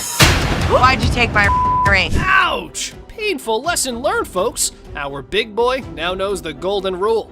Never pawn your wife's ring without her permission. Priceless wisdom, I must say. All of a sudden, boom, punches him, and I am dumbfounded. You're a idiot. Let's go. Right now. That's my TV. A boyfriend pawned his girlfriend's TV, and now she was on a mission to reclaim it. Looks like he learned the hard way that pawning isn't relationship therapy. And the pawn queen, and things are about to get interesting. Can I get my TV? I do what I want to do. Bye. Big ass off me. Have a good day. Pacifier pawn. Seth, our pawn shop hero, encounters quite the character of a customer eager to part with both a TV and a ring. But wait, what's in her mouth? I'm Seth. Are you cute? Yeah. Mm. So how can I help you? I'm just bringing, my TV and my ring. Trying to at least walk out with 800. Let me see your ring. That's right, lady. Our Seth here wasn't going to crack open with that pacifier or your flirting skills. How about we cut to the chase and look at the valuables? Her ring was pretty nice. It has diamonds. It's 10 karat gold. Her TV was relatively nice. You still answer my question. I said what you wanted. I know, I said I'm good. So, you need a loan or you want to sell it? Loan. Loan? How about 300 bucks? You want to taste my ring? No. Or lick it? What did she just say? Well, even if the sun rises from the west, I ain't putting that in my mouth. How about we look for someone who might? Would you suck on that pacifier for 20 bucks? You can lick it. I know you want to. Yeah, you. Ready?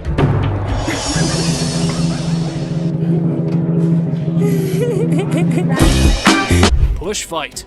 Two buddies square off in a pawn shop brawl over one friend's attempt to pawn the other's beloved PlayStation without permission. This calls for drama. That took my PS, he tried to pawn my shop. Get my money back. You know him? Yeah, that's my roommate. He tried to pawn my your shop, try to get some money off, but I want my PS. He owe me my is mine. My back. Okay, do me a favor. We're not gonna scream, okay? What's happening here? This ain't your hotel room, spoiled punks. You're just creating a ruckus. Y'all better watch that tone and listen to the pawn majesty. Angelo Steve, is that his? This between, yes or no? I mean, we just trying to handle it ourselves. That's fine. Steve, I'm gonna ask you one more time. Is it Angelo's or yours? It used to be his. Okay. He owe me money. What I supposed Steve? to do? My pay bills. Coming on, ain't saying. Tell you what I'm gonna do. I got to all my. Tell you what I'm gonna do. All right, guys, you probably want to take your business outside because there are some customers here who are not in a mood to listen to your story. Come take it. Can I see it? Come with me. You know, I'm a pawnbroker. I'm not a kindergarten teacher. You guys go talk about it amongst yourselves, and when you figure it out, then come back inside, okay? Until then, I don't want to hear you arguing. You grown men, not kids, go on. All right. Free grab. The girlfriend decided to pawn her boyfriend's Xbox, and now he's on a crusade to rescue it. Lesson learned, right? pawning is such a brilliant way to solve everything. My girlfriend, she came up here and she got rid of my Xbox 360 and I came up here to get it back. Okay, you get the ticket? No. I can tell you her name and you can just give me my I can't 360. give you any information about somebody else's account. You just need to give me my stuff. But our man here forgot that this store needs a police report for such incidents. So how about you keep your volume down, gamer? Instead, this is what he does. Can I just have my... We can sell you another one. Well, let me just look for one that I want to grab. Okay, you go that way. Wait, right what here. 360 there, and bro? I'll sell you one. Stop right here. No, ain't no And I'll selling. sell you one for $200. No, I can grab one for free. Excuse me? Yeah, you can heard. do what? What in the world was this dude thinking? He was running around like it was a jogging park. But hold on to your seats. Big Joe was here for a run too. Hey! Get out of here. Get the out. Now. All right, Don't ever step back my You gonna car. make me move? Get out of my face. My store. Bye. I can't take you nowhere. It's the whole city without you. Boy, You don't talk about my daughter. You understand that? You understand that? Yeah, man. You understand that? I got you. Don't with my kid. I'm sorry, man. I really do believe you. Customer flirting. Imagine you're ready to pawn that chain, right? How about using your charm to score a sweeter deal? Remember Ashley? What's the plan here? You and Ashley? Do you like BFFs? Now from where this unconditional love stems, suspicion might be knocking at your door in cockroaches. No shiny metal, no problem. Time for a quirky twist. Snag those cockroaches and hit the pawn spot down the alley. Who knew creepy crawlies could be the new currency? Hold the phone, folks. His eerie charm's catching on. They are Madagascar hissing cockroaches. Oh! Ew! Ew! Ew! Ew! Did you want to see one? No! Close it! Yeah, those gross goodies. He's got his sneaky secrets for that oddball offering. I was using them to feed my Savannah monitors. That is disgusting. How many do you have? If you pick one of these up, they're actually heavy because there's so many of them in there. I really do believe you. Seriously, bro, we're talking a buck a pop. Those things are tough to sell, even as giveaways. It's like offering a lifetime supply of, well, nope. You better take them back home. I wish I had somebody that needed them. Thank you very much. I'm sorry. I bought living creatures in the past. Cockroaches isn't in our repertoire, but the best thing about it, the look on Ashley's face, priceless. That was gross. Chicken Man. Alrighty, folks, we've got the Rocket Man on our radar. But hold on to your feathers, because here comes the Chicken Man on a mystery hunt while eating chicken in the Angry Mom. This mama's boy strolls into the store, peddling his speaker. Set steal? Not winning any gold stars. Looks like our dude here is stuck in a pickle. I got a speaker. You got multiple speakers. We $150 short, so I'm hoping you guys can help us out. Realistically, I could sell you them for about $100. So what you trying to give me for this? I want 150. What you Selling trying it to or pawning it? Selling it. $45. Mr. Black, you're in for an offer based on your goods. Just a heads up though, his chat game with Seth could ruffle more scratches than a ticklish itch. So I can get you $45. Well, I don't need from these mother. They won't give me what I want. You came in, you want $150. Damn. What? Mama, you You don't talk like that in front of these people. I done raised you better than that. Now you apologize. I'm taking my speaker. What? Oh, yes! Preach it, mama! Time for a lesson or two. Junior needs a masterclass in manners. Let's dial up an apology for his bad language. I can't take you nowhere. It's the whole city without you. Boy, What do I pay you guys for? I'm hiring her. Disrespecting Ashley. This man is on the hunt through the shop, spotting a bedcom table. He's got a plan for some store-wide spotlight drama. Look what he has to say. This is a sex table, baby, right? This actually. Get your ass over and shut up. Get off that bed. No, I ain't getting off. Get off that bed. Get kicked in the face.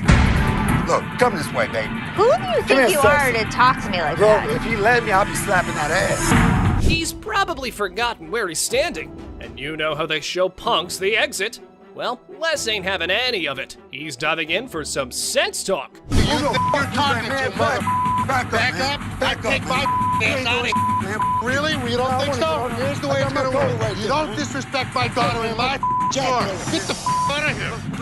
We go back, disrespecting my daughter like that. Striking a nerve on a calm day. You go, Les! Someone needs a major attitude makeover. Time for a crash course in how not to be a jerk. You don't talk about my daughter that way. You understand that? You understand that? Yeah, man. You understand that? I got you. Don't with my kid. I'm sorry, man. You don't with my kid. I'm sorry, Les. I'm sorry, man. Get this off the property. What's going on out there? Do not go out there. Dirty couch. Fresh in a new city? The furniture hunt's on. And guess where you score budget-friendly items? Yup, the pawn shop. Have a look. We have used furniture, and we give deals. Our used furniture sometimes has things on it. Why is it so freaking dirty, man? Because it's used. That's why it's $397.77. Really? Well, I only got $200. What's the dilemma here, man? Buying a used sofa at a pawn store and expecting showroom shine? Your brain might not function properly to have such an expectation, sir. Let me try this out, man. I'll tell you what, my shoes are cleaner than this couch. Then don't buy it. Make me a deal. I got cash in my pocket, man. Wow, Come on, man. $200. Come on. Did you catch the words he just uttered? Mr. Couch is clueless about the league he's stepping into. Time for him to gear up because less is on the horizon. Okay, it's time to go. Come on, man. Come on. Here we go. Yeah, come on, man. Here, come yeah, on. man. Come on. Don't make my. Come on, man. This is how we do it in the D. Yeah. Walk out. Walk out, my man. Deal with the devil. Here's a spooky one. This might not be your regular Tuesday, because this time, the devil isn't at the crossroads, but at the pawn shop trying to sell his gold for cash. How old are you? 2,500 years old. Great. I finally got to meet somebody that's older than my dad. So how can I help you today? I want to get rid of this gold. I don't want gold. I want money. I think he's crazy. But interesting fact, people, this time around, you don't have to give your soul in return, but some cash, and the devil's good to go. Here's what happened next. This guy might take the cake for the weirdest guy that has ever walked through the store. How much you want? Tell me what you give me. I could have gotten $650 for this stuff. Can't do it. Give me $650. Les hasn't ever made a deal with the devil. But this time around, he's willing to crack this one, being ready to outwit even the Mark Trickster. You want $610? I take $650. I can't give it to you.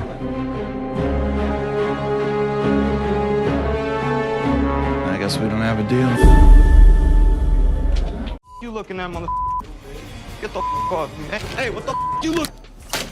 I need my $20. I want $100. No, little mama, calm down. From crazy intense fights to mind-blowing brawls.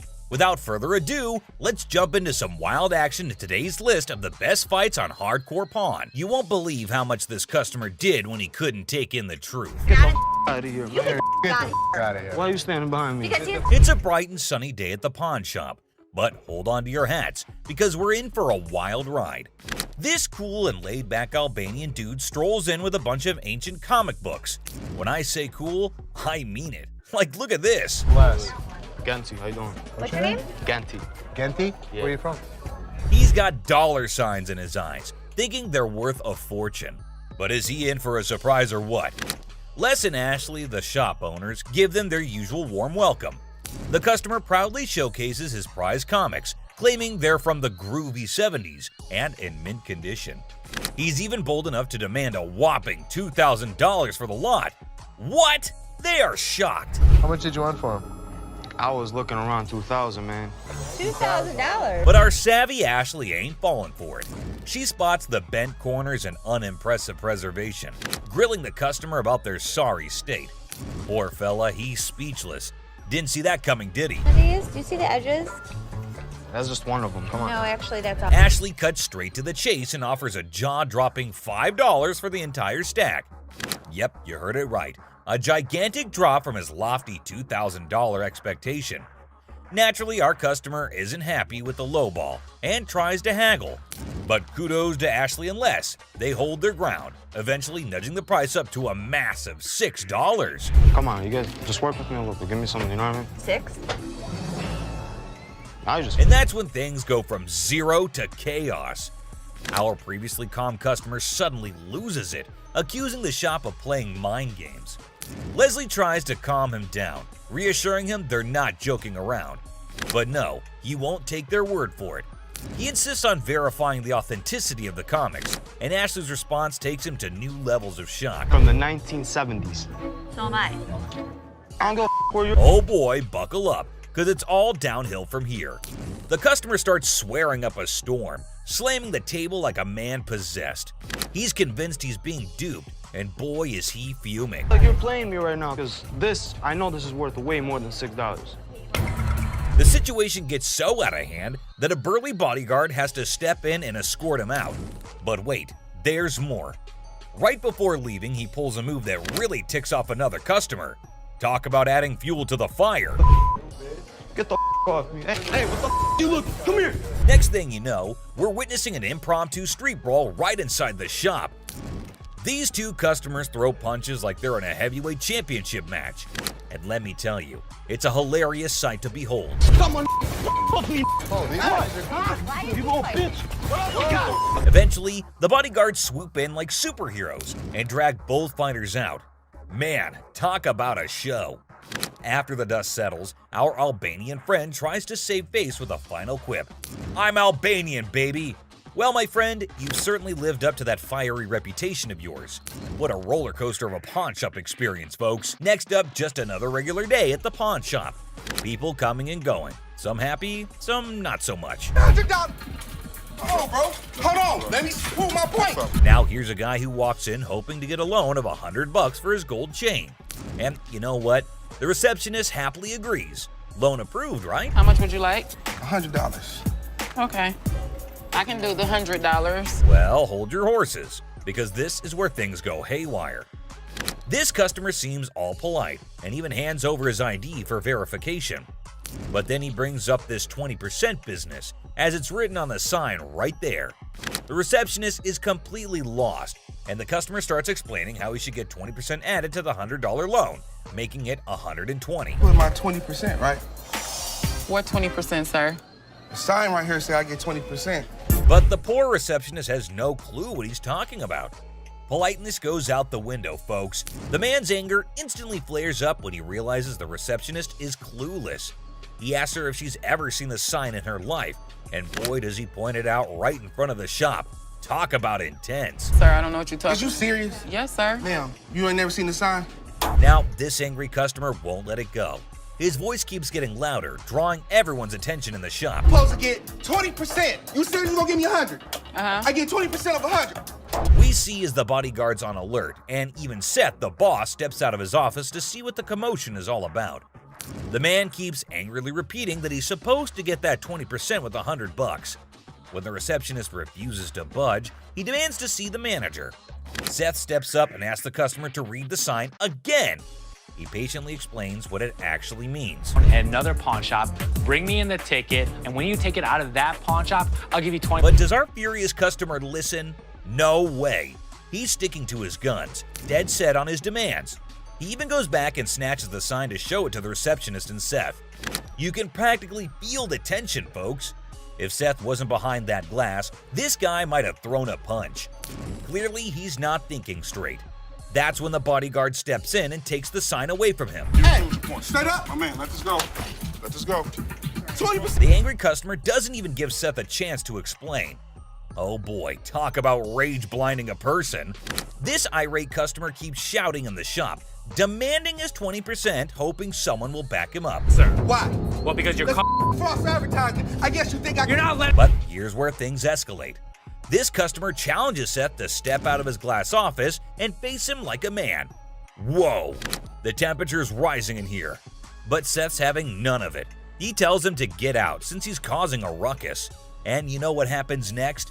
He gets escorted out by the bodyguard. And get this, he tries to take the sign with him. I'm getting something out this, bro. You down for the sign, my man. I'm gonna chase you down. Gotta admit, that's a bit hilarious. But the bodyguard quickly snatches it back, and the customer keeps cursing as he leaves the shop. But wait, there's more. To show his anger, this guy grabs a harmless plant and throws it on the ground. $20 worth right there, bitches. Oh man, what did the plant do to him? Seriously, what did the plant ever do to you, man? And off he angrily storms away. It's never a dull day around here, is it? This next lady has real poor luck, but it does not excuse her behavior. Wait a minute.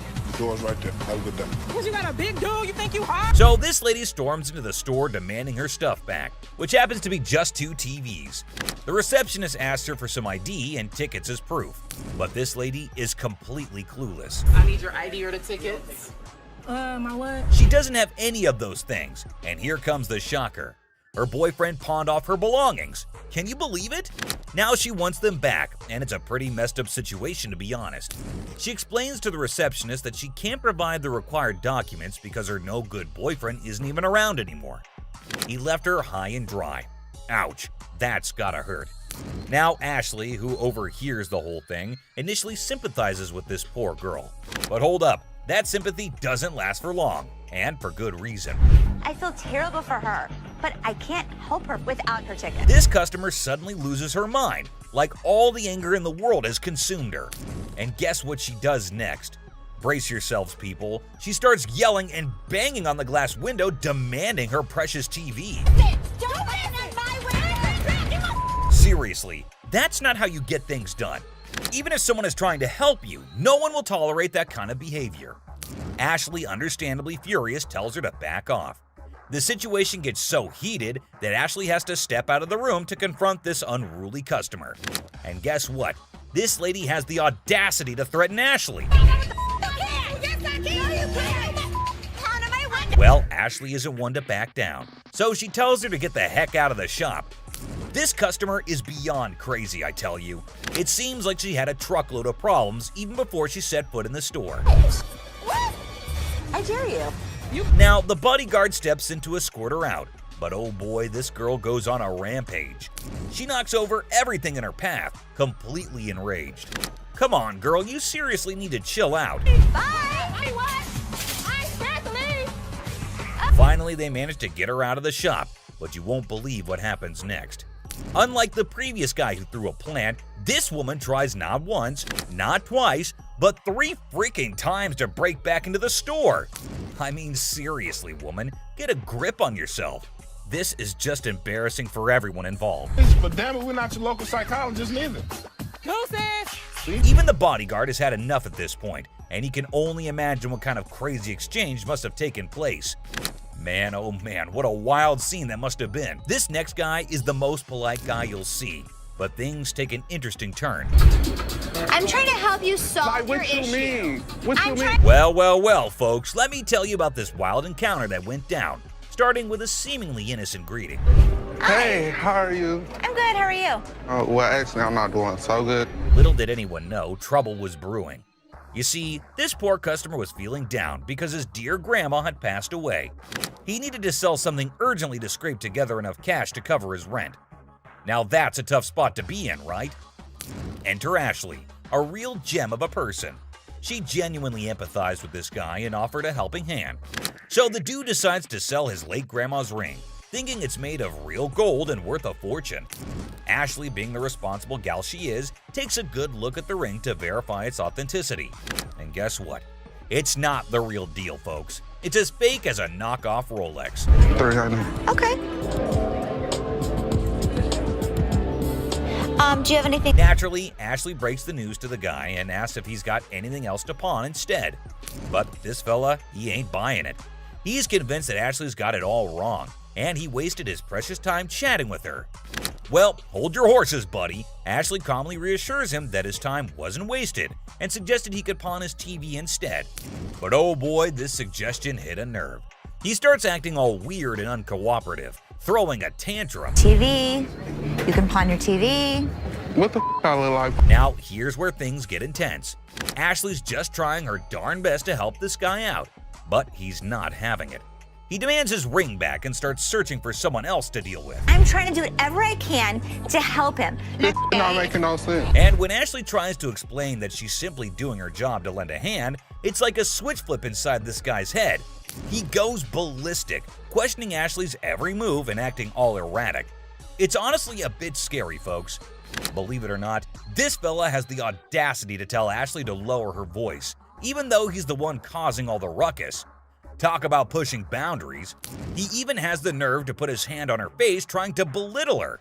And get this, he's not even listening.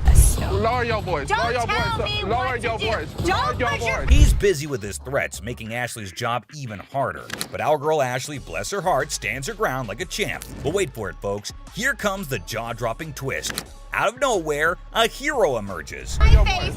Don't put your finger in You got me. Bam! This mysterious stranger slams our angry customer to the ground, WWE style. Can you believe it? And that's not all, folks. This hero then grabs the unruly fella and drags him out of the place. Because guess what? The dude still won't quit. On the ground. On the ground. On the ground, mother. He keeps up with his nonsense, making threats and vowing to return for more. Seriously, what on earth did Ashley ever do to deserve this kind of treatment? It's downright mind-boggling, folks. Well, the last person on this list is no less than any other irrational person than earlier.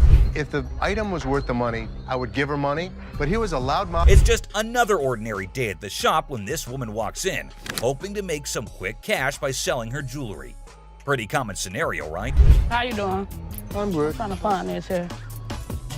Well, here's the twist. It's also quite common for people to claim that their jewelry is real, when in fact, it's not. But it all depends on how they react when they find out the truth. Now, this particular woman already seems a bit agitated as she approaches the counter to sell her rose gold earrings. Les, the shopkeeper, takes a look at the earrings and bluntly informs her that the color is not real. Surprise, surprise. I can feel you. Okay, so what's up? They're not real. The woman didn't see that coming. Les goes on to explain why the color is faded, indicating that the earrings are not made of real gold. Now, you'd expect her to accept the reality and move on, right? Nope, not this lady. Instead, she comes up with a lame response like, well, duh, that's because it's rose gold. Seriously? I mean, it's common knowledge that when the color starts fading on real gold, it's a clear sign that it's not genuine. But this woman insists it's two-tone rose gold, while Les insists it's just some base metal. They were just base metal. It's not gold. Base metal is going to turn colors when you put chemicals on it. Come on, lady, listen to the expert here instead of getting all rude. The fact is, base metal changes colors, not real gold. It's pretty clear that this woman just wants some money and has the audacity to demand $200 for those earrings. And as if being rude wasn't enough, she starts hurling abuse at poor Les. That real rose gold f***ing earrings, man, I need $200 right now. What the f*** is the... Talk about being confused and disrespected. I can't blame Les for not taking that kind of nonsense. So the bodyguard steps in to escort the woman out of the shop. But guess what? She keeps insisting that she wants her money and even asks the bodyguard to check the earrings again. Seriously, lady, drop it already. Here's the funny part, and you'll never guess what Les did next. Yeah. You want me to wrap these up? Yes, he did that. I mean, why bother with someone who refuses to listen, right? Eventually, the woman is escorted out by Les and the bodyguard. But she doesn't give up that easily. She actually tries to break into the shop not once, not twice, but 3 times. I can't help but feel secondhand embarrassment for her. It's like witnessing pure insanity. Oh, no. I can't feel. He's out. In conclusion, this woman's behavior was out of line. Instead of accepting the truth and moving on, she chose to be rude, abusive, and persistent. It's a good thing Les and the bodyguard stood their ground and didn't let her disrupt the shop. Let's hope she learns a lesson from this and thinks twice before causing such a scene in the future. So, which one of these fights shocked you the most? Let us know in the comments below. If you enjoyed this video, hit that like button and subscribe for more action. See you on the next one, guys. Alright, buckle up for some wild tales from the pawn shop universe. A dude walks in trying to return a wonky iPhone, swearing he got it from here. Plot twist, no receipt, and he even tried blaming a random worker. Now, that's just the tip of the iceberg. We've got ladies claiming purse hostage situations and others pulling broken TV emotional sagas. Here are the scammers being caught on Hardcore Pawn. This dude who gets totally jacked in Detroit loses everything, even his watch. So he hits up this pawn shop to sell some stuff and make his way back to sunny California. Good, man. I'm Les. Philip, nice to meet you, sir. Here from California, do some construction, buy some homes. Made a wrong turn, got robbed. Everything, dude, all my cash. I got nothing left, dude. I got a watch. I'm trying to get some money so I can get back to California. Les hears the guy's sob story, feels some sympathy, and offers $80 for the watch. Not a fortune, but the guy was probably expecting pocket change, so not bad, right? How much did you need? $300-400 just to get on a plane or a bus. He brought me in a watch, a good brand, but it wasn't worth the kind of money that he was asking for. Well, the bad news is those aren't diamonds in it. What do you mean? It's glass. No. Yeah. No way. I can go $80. $80? But no, our hero feels insulted, thinks his watch is gold or something. He's like, bro, normally I get $500 for this watch, and you're offering me 80? Rip off. Normally we go 50, but I'm gonna give you 80 because I like your story. Les isn't budging though. He's standing firm at $80. Now the guy's boiling, calls Les and everyone in the shop garbage. Like my story? So getting robbed is a good story. No. I came over here to Detroit and you guys robbed me. I didn't rob you. You might as well have. You're trying to give me $80 for my watch. How the is that not robbing me? You're $30 more than we normally go. Detroit, man. This ain't gonna happen in Orange County, man. People who are here are garbage and you're garbage, man. You. Don't come in with us, because we'll you up. Then bam, it's on. Our guy tries to snatch his watch back, but Les is like, nuh-uh, not today. Things get spicy real fast, but he's having none of it. Bum. That's the Detroit way. Go. Yeah. Give me my watch. Outside. Give me my watch. No, give me my watch, please. Give me my watch. Outside. Give me my watch now. Get your hands off me. Or county. A lot better than this. No one's gonna with Detroit. In the D, we are all tough. Let's go. Let's do it. So this customer walks into the shop with this antique necklace, claiming it's been passed down through generations. Can you help me, sir? I'm trying to get a nice deal on my antique necklace. It's been passed down from generation to generation. My grandfather gave it to me, okay? Les isn't exactly doing cartwheels because this necklace isn't blinged out with diamonds or gold, just some crystals. But the customer's on a mission for a sweet deal, even if it's not a precious metal masterpiece. My grandfather gave it to him. But Les, being more into precious metals than history, isn't interested. So how much can I get? Well, you can't get anything. It's not diamonds, it's not gold, it's just crystals. Now hold up, Les spots the customer's rings and gets that twinkle in his eye. But the customer's all like, I want a deal on the necklace, dude. Les, though, is playing hardball, saying they only dance with precious metals. No crystals invited to this ball. Customer's rings catch Les's eye. I'll take your rings. Rings ain't for sale today. How much would you pawn this for? I won't take that in pawn because we only take precious metal. Now, cue the shouting match. Back and forth negotiations, but it's like a standoff and no deal is going down. Now, take it. But I think you need to work something out with me, man. What he standing here for, man? Tell me, brother. It's antique, man. No, it's not. The customer tries negotiating with Les, but no deal is struck. The security, though, offers a deal of their own. Customers are not thrilled, yelling about deals and fairness. It's a bit of a scene, you know? But here's the twist. Les finally gives in and says, all right, give me those rings. Customer storms out, still yelling a bit. Whew, man. Antique shop life. Am I right? An antique, bro. I don't want to talk. Me and you. No deal. Deal.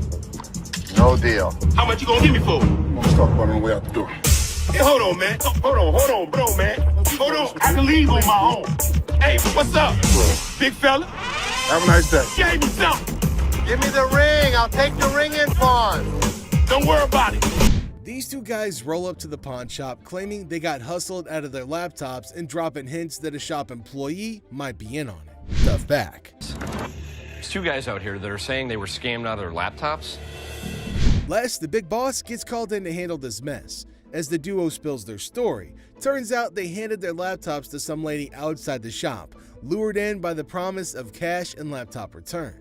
Tell me. She pawned 2 of our laptops, and she told us she was gonna give us the money and the laptops back because she knew somebody. Les is legit shocked. These guys expecting help after a sketchy deal? Nah, no way. you can see it on his face. Neither. Okay, wait, you pawned something. Yeah, she has the ticket. When did you pawn it? Today. Now the guys want Les to switch the ticket for the laptops, but Les is playing detective. He's like, when did this supposed pawn deal go down? Today, they claim. Les smells something fishy and wonders if his employees are pulling a fast one, out of his way to help them. That's what we were trying to contact the owner because we want to. I am the owner. I was just trying to switch the ticket so she can't have them. You can, it's in her name. Legally, Les says the laptops belong to the lady. He can't just hand them over. The guys are desperate, suggesting a name switch on the ticket, but Les is like, nah, those laptops are technically hers. I wanted to know if I can't do it because, according to law, they belong to her, not you. Oh my God, Sal. You just. Okay, so Les is in the mood. If they can ID the employee involved, he'll hand back their computers. They leave, but they can't deliver, depending whoever the employee is. If you can find out which one of my employees, you give me the guy's name, I'll give you the computers. Find me out what I need to know, I can make magic happen. Les, a pawn shop pro, suggests they hit up the cops and file a report. Guys are desperate, try to negotiate, but Les shuts down any rule bending. Every transaction we did today is still accounted for, so it's here. All you guys need to do is fill out a police report, and we can handle it that way. Les shuts down any notion of bending the rules, highlighting that their laptops belong to the lady. Any way I can just switch the name. No, because they're in her name. They technically belong to her. And they don't belong to her. Les makes it clear they're not getting their stuff back without paying for it. If any of that. Inside job, and once we figured out, we came back and trying to tell you. No, that's not the way it went. That's not the way it went. The way it went was, you pawn your laptops to this pawn shop. Les drops the truth bomb. No laptops without paying. It's a lesson on greed. Here's the way it works. Nobody gets out of pawn without paying for it, and nothing goes out the back door. The boy still thought, hold up. So this dude walks into the shop all chill, just looking for some help with the table. But out of nowhere, he switches to R-rated mode, throwing around some colorful language. Let me lay on this mother. This is a sex table? Damn, I'll get some on this mother boy. Come on, Ashley, man. Les isn't having any of it. Bitch, that's what I've been screaming for. Come here. Get your ass over and shut up. He's like, Ashley, we need backup. Shut this down. Now it's getting wild. Dude is on a bed. There's commotion. It's like a party, but not the good kind. Get kicked in the face? Look, let me ask you something. No, you be quiet. Look, come this way, baby. If you let me, I'll be slapping that ass. Les steps in and drops the truth bomb. We're not turning this place into a free-for-all. But hold on, he's not just playing referee. There's the threat of a face kick. Yikes. Really? We don't think so? You don't disrespect my daughter-in-law? Les isn't messing around. He tells the customer to get off the bed, making it crystal clear, don't mess with my family.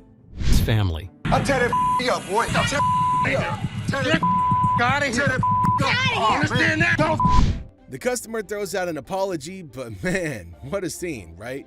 With my kid. I'm sorry, man. Don't with my kid. I'm sorry, Les. I'm sorry, man.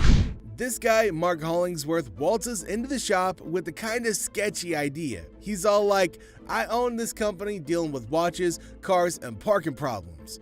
But trust me, his sales pitch is as smooth as sandpaper. Yes, Mark Hollingsworth. Mark Hollingsworth. Do you have a company out that does any of your, watches your lot or anything like that, takes any of the cars out? We do. Right off the bat, it's clear Mark's trying some passive-aggressive marketing. Les isn't buying it, though. Mark's still pushing, suggesting towing away illegally parked cars. Les, smelling potential scams, puts his foot down. No signing anything. Better business venture than what? Well, then probably what you're working out right now. I must be missing something. Okay, well, there's nothing to be missing. If somebody's parked illegally, we want to be...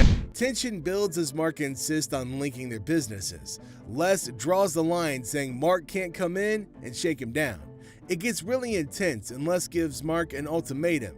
Leave or get tossed out. I want the business. We're kind of working the area right here.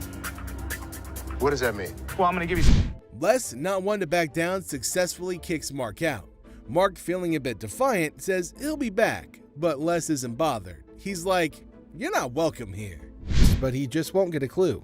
This is going to be our business as well. No, it's definitely not going to be. Listen, No, you listen. You are not coming into my business and trying. Very nice way to promote a business. Here's the way it's going to work, sir. You can leave nicely, or we can throw your ass out. I tried coming in here. Nobody comes in here shaking me down. Do you understand that? Les has got grit and refuses to fall for dodgy deals. Mark's attempt to twist his way into a business thing totally backfires, leaving Les with one message. His pawn shop isn't a playground for shady schemes. I'm not leaving anywhere right there. Yeah, of course you're not. I'll be back in. All right, come on back. And him, and Well, at least they managed to buckle up for this one. A dude storms in on a mission to find the perfect anniversary gift, a watch for his wife. It's their anniversary too. Sweet vibes, right? The next customer comes to the store in search of the perfect anniversary gift. I need to get a watch for my wife's anniversary. It's not your anniversary too? But hold on, he hits us with a curveball. Wants to trade in a necklace that supposedly belonged to his grandma.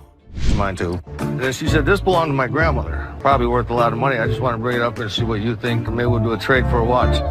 Plot twist. Les finds out it's a fake. Oof. But this dude still got game, pushing for that watch trade. When he discovers that the necklace he brought is fake, Well, do you really want me to tell you what I think? They're not real. But it was fake when it was made, and it's still fake. What are you going to give me for this? I want to trade for a watch. It's fake. I'm not interested. Les ain't fooled though. He's like, nah, that necklace is worth zilch. the persistent husband insists on making a deal. Let me see what you got in watches. And so what are you saying? This is worth absolutely nothing. Absolutely. The situation. And then it gets spicy. The persistent husband starts trash talking Les's family. Big mistake. I am? Okay, I've seen your wife. Lucky you. Yeah, lucky me. Oh man, big mistake. Les draws the line telling him there are two things you don't talk about: wives and family. I don't think so. This crosses a line for Les. Listen, mother. Two things you don't talk about: wife and my family. The little boy and that. It heats up. A little scuffle breaks out and security has to step in. Badass daughter of yours. Get off of me, don't. Where you got to go? Les isn't letting it slide. He's like, get out and don't let the door hit you on the way. Lied. I'll hurt you guys so bad. Sure you will. Better get two people, fat man. Get the out of 2, 3, 4, out the door. Ashley's dealing with this guy who wants to pawn his grandma's ring, and it's kind of a bummer because she recently passed away. Sad vibes. My grandma just passed. I'm sorry. I was like hoping to see what I could get for this. Okay, so whose ring is this? My grandma's. Ding! But plot twist. Ashley checks the ring and bam, it's fake gold. The guy can't believe it, goes from sad to frustrated. How much is your rent? $300. Okay. Unfortunately, it's not real. What you mean it's not real? It's not. Ashley suggests pawning other stuff like a TV, but that just makes him more annoyed. Leave. Basically, y'all sit up here and waste my time talking to you. You don't waste your time. If you have a TV, you can pawn your TV. What the I look like pawning my TV? Now he's all, I want to talk to someone else. More irate. I need to speak with somebody. Big snuggle buddy Byron steps in, sensing trouble. The guy's getting more heated, and Byron's like, calm down, lower your voice. Tell me what to do. Don't put your finger in my face. Don't put your finger in. Then it gets crazy. The guy threatens Ashley. Byron's not having it, tells him to leave. But nope, the guy stays put. So Byron has to physically escort him out. Ashley and Byron are like the peacekeepers, dealing with the chaos and keeping the shop in order. Decided to threaten Ashley, an action that wasn't very well received. Bitch, I'll be back, bitch. On the ground, mother. You're talking that now, get the hell out of here. Here comes a young man eager to make a deal at the shop. A young man comes into the shop. He's waving something around, claiming he wants at least $100 for it. Les, the owner, isn't having it, saying it's not worth that much and offers him $20 instead. To the shop. I'm trying to see how much I can get for this. I'm trying to get at least 100 for it. $100,000? Yeah. I won't even be able to sell it for near that. So how much can you give me, man? $20? The young man is not thrilled, insisting he needs at least $100. I need my money. I understand. Need at least $100 for this. You paid $200 for that, I overheard? I'll sell you like 4 of them for less than that. Why would I want to bow? I'm trying to get. Tempers start rising and he's yelling for more staff, demanding to see a manager ASAP. Les, sensing the commotion, steps in. $. Why is there more staff out here? Get some help. I've been waiting for an hour. I need to see a manager right now. The situation escalates quickly as the young man disrespects Les, calling him old man. On. What the you gonna do, old man? Who you calling? This sets Les off, and in a moment of rage, something regrettable happens. Les takes charge, telling the young man it's time to go, and the drama unfolds. Thing he will regret later. Who the you calling him? Really, mother? I got this. I got it. You wanna give me more than $20? Get out. Les takes matters into his own hands. Time to go. Nikki's got this customer who's upset about the cash offered for her golden bracelet. They usually give me 3. Okay, gold dropped, so. That's not my problem. She expected $300 like last time, but Nikki says it's $250 now because the gold price did a little dance. She started clamoring for a manager over and over, like that was gonna solve anything. I want to speak to your manager. What price did you give her? $250. And you need how much? 3. Okay. Just because the price of gold is going down, that's... Now, this customer isn't having it. She's like, I want a manager. But surprise, Ashley steps in. Not a manager, but trying to explain the gold market. The customer's having none of it and wants that extra $50. You're not understanding. No, I want my $50. The extra $50. If you want to give me my extra $50. Come on! Since it's clear she won't be getting the amount she was hoping for, she decides. When she realizes that bonus cash isn't happening, the customer flips the script, blaming the gold price drop for her unhappiness. She's dead set on getting her money despite market facts. Hey. Gold has gone down. Give me my money. Serious? Yeah, you had to bring him around because you... But Nikki's had enough of the drama. She tells the customer to hit the road, saying disruptive behavior isn't cool, and well, she's not welcome anymore. Customers out, never to return. Here. Have a good day and walk I ain't never coming outside. back to this store. You ain't big. Have a good day. Have a You good day. ain't big. I will rob you. Have a good day. A young man from Dallas walks in, all proud of the watch that his grandma gave him, thinking it's worth $500. But Les takes a look and points out some issues, saying it's not worth much. A man from Dallas walks in. What you got here? That's a watch my grandmother gave me. And how much did you want? I'm trying to get 5. The guy's not having it. He wants to talk to someone who knows their stuff. Yeah, you see this discoloration on the side? No. Rose color metal in there, looks like copper. I see gold. But it's not gold. I wouldn't be able to take it.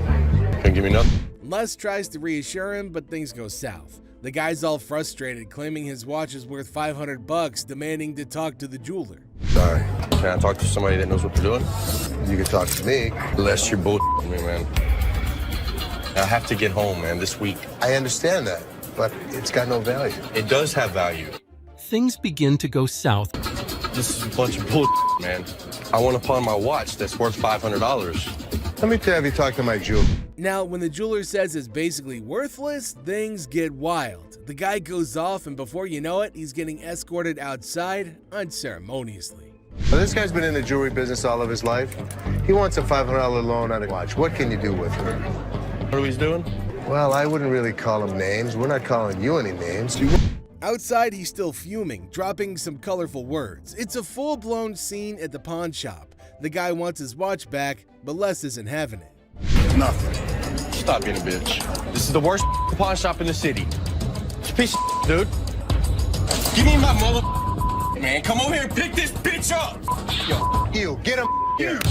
Let's go, my man. You don't give me my buddy. Hands up. Hands off, yes, sir. Yo. A customer eager to test the bike's functionality pushed to take it for a spin right inside the store. Horsepower I got? A lot. 600 cc's, my man. Seth, smelling something fishy, hesitates but agrees to check it outside. The customer, though, pushes to ride it down the road, making Seth suspicious of his motives. It's just pretty wild. I want to see what it's got. Can I get the keys? I want to see if it starts. I'm not turning it on in here, but if you want, we can take it outside. Now, it's clear that this customer might have some sketchy plans. Seth, playing it smart, doesn't let the guy take control of the bike. Faith in a person he just met. You can't let me take the bike down the road.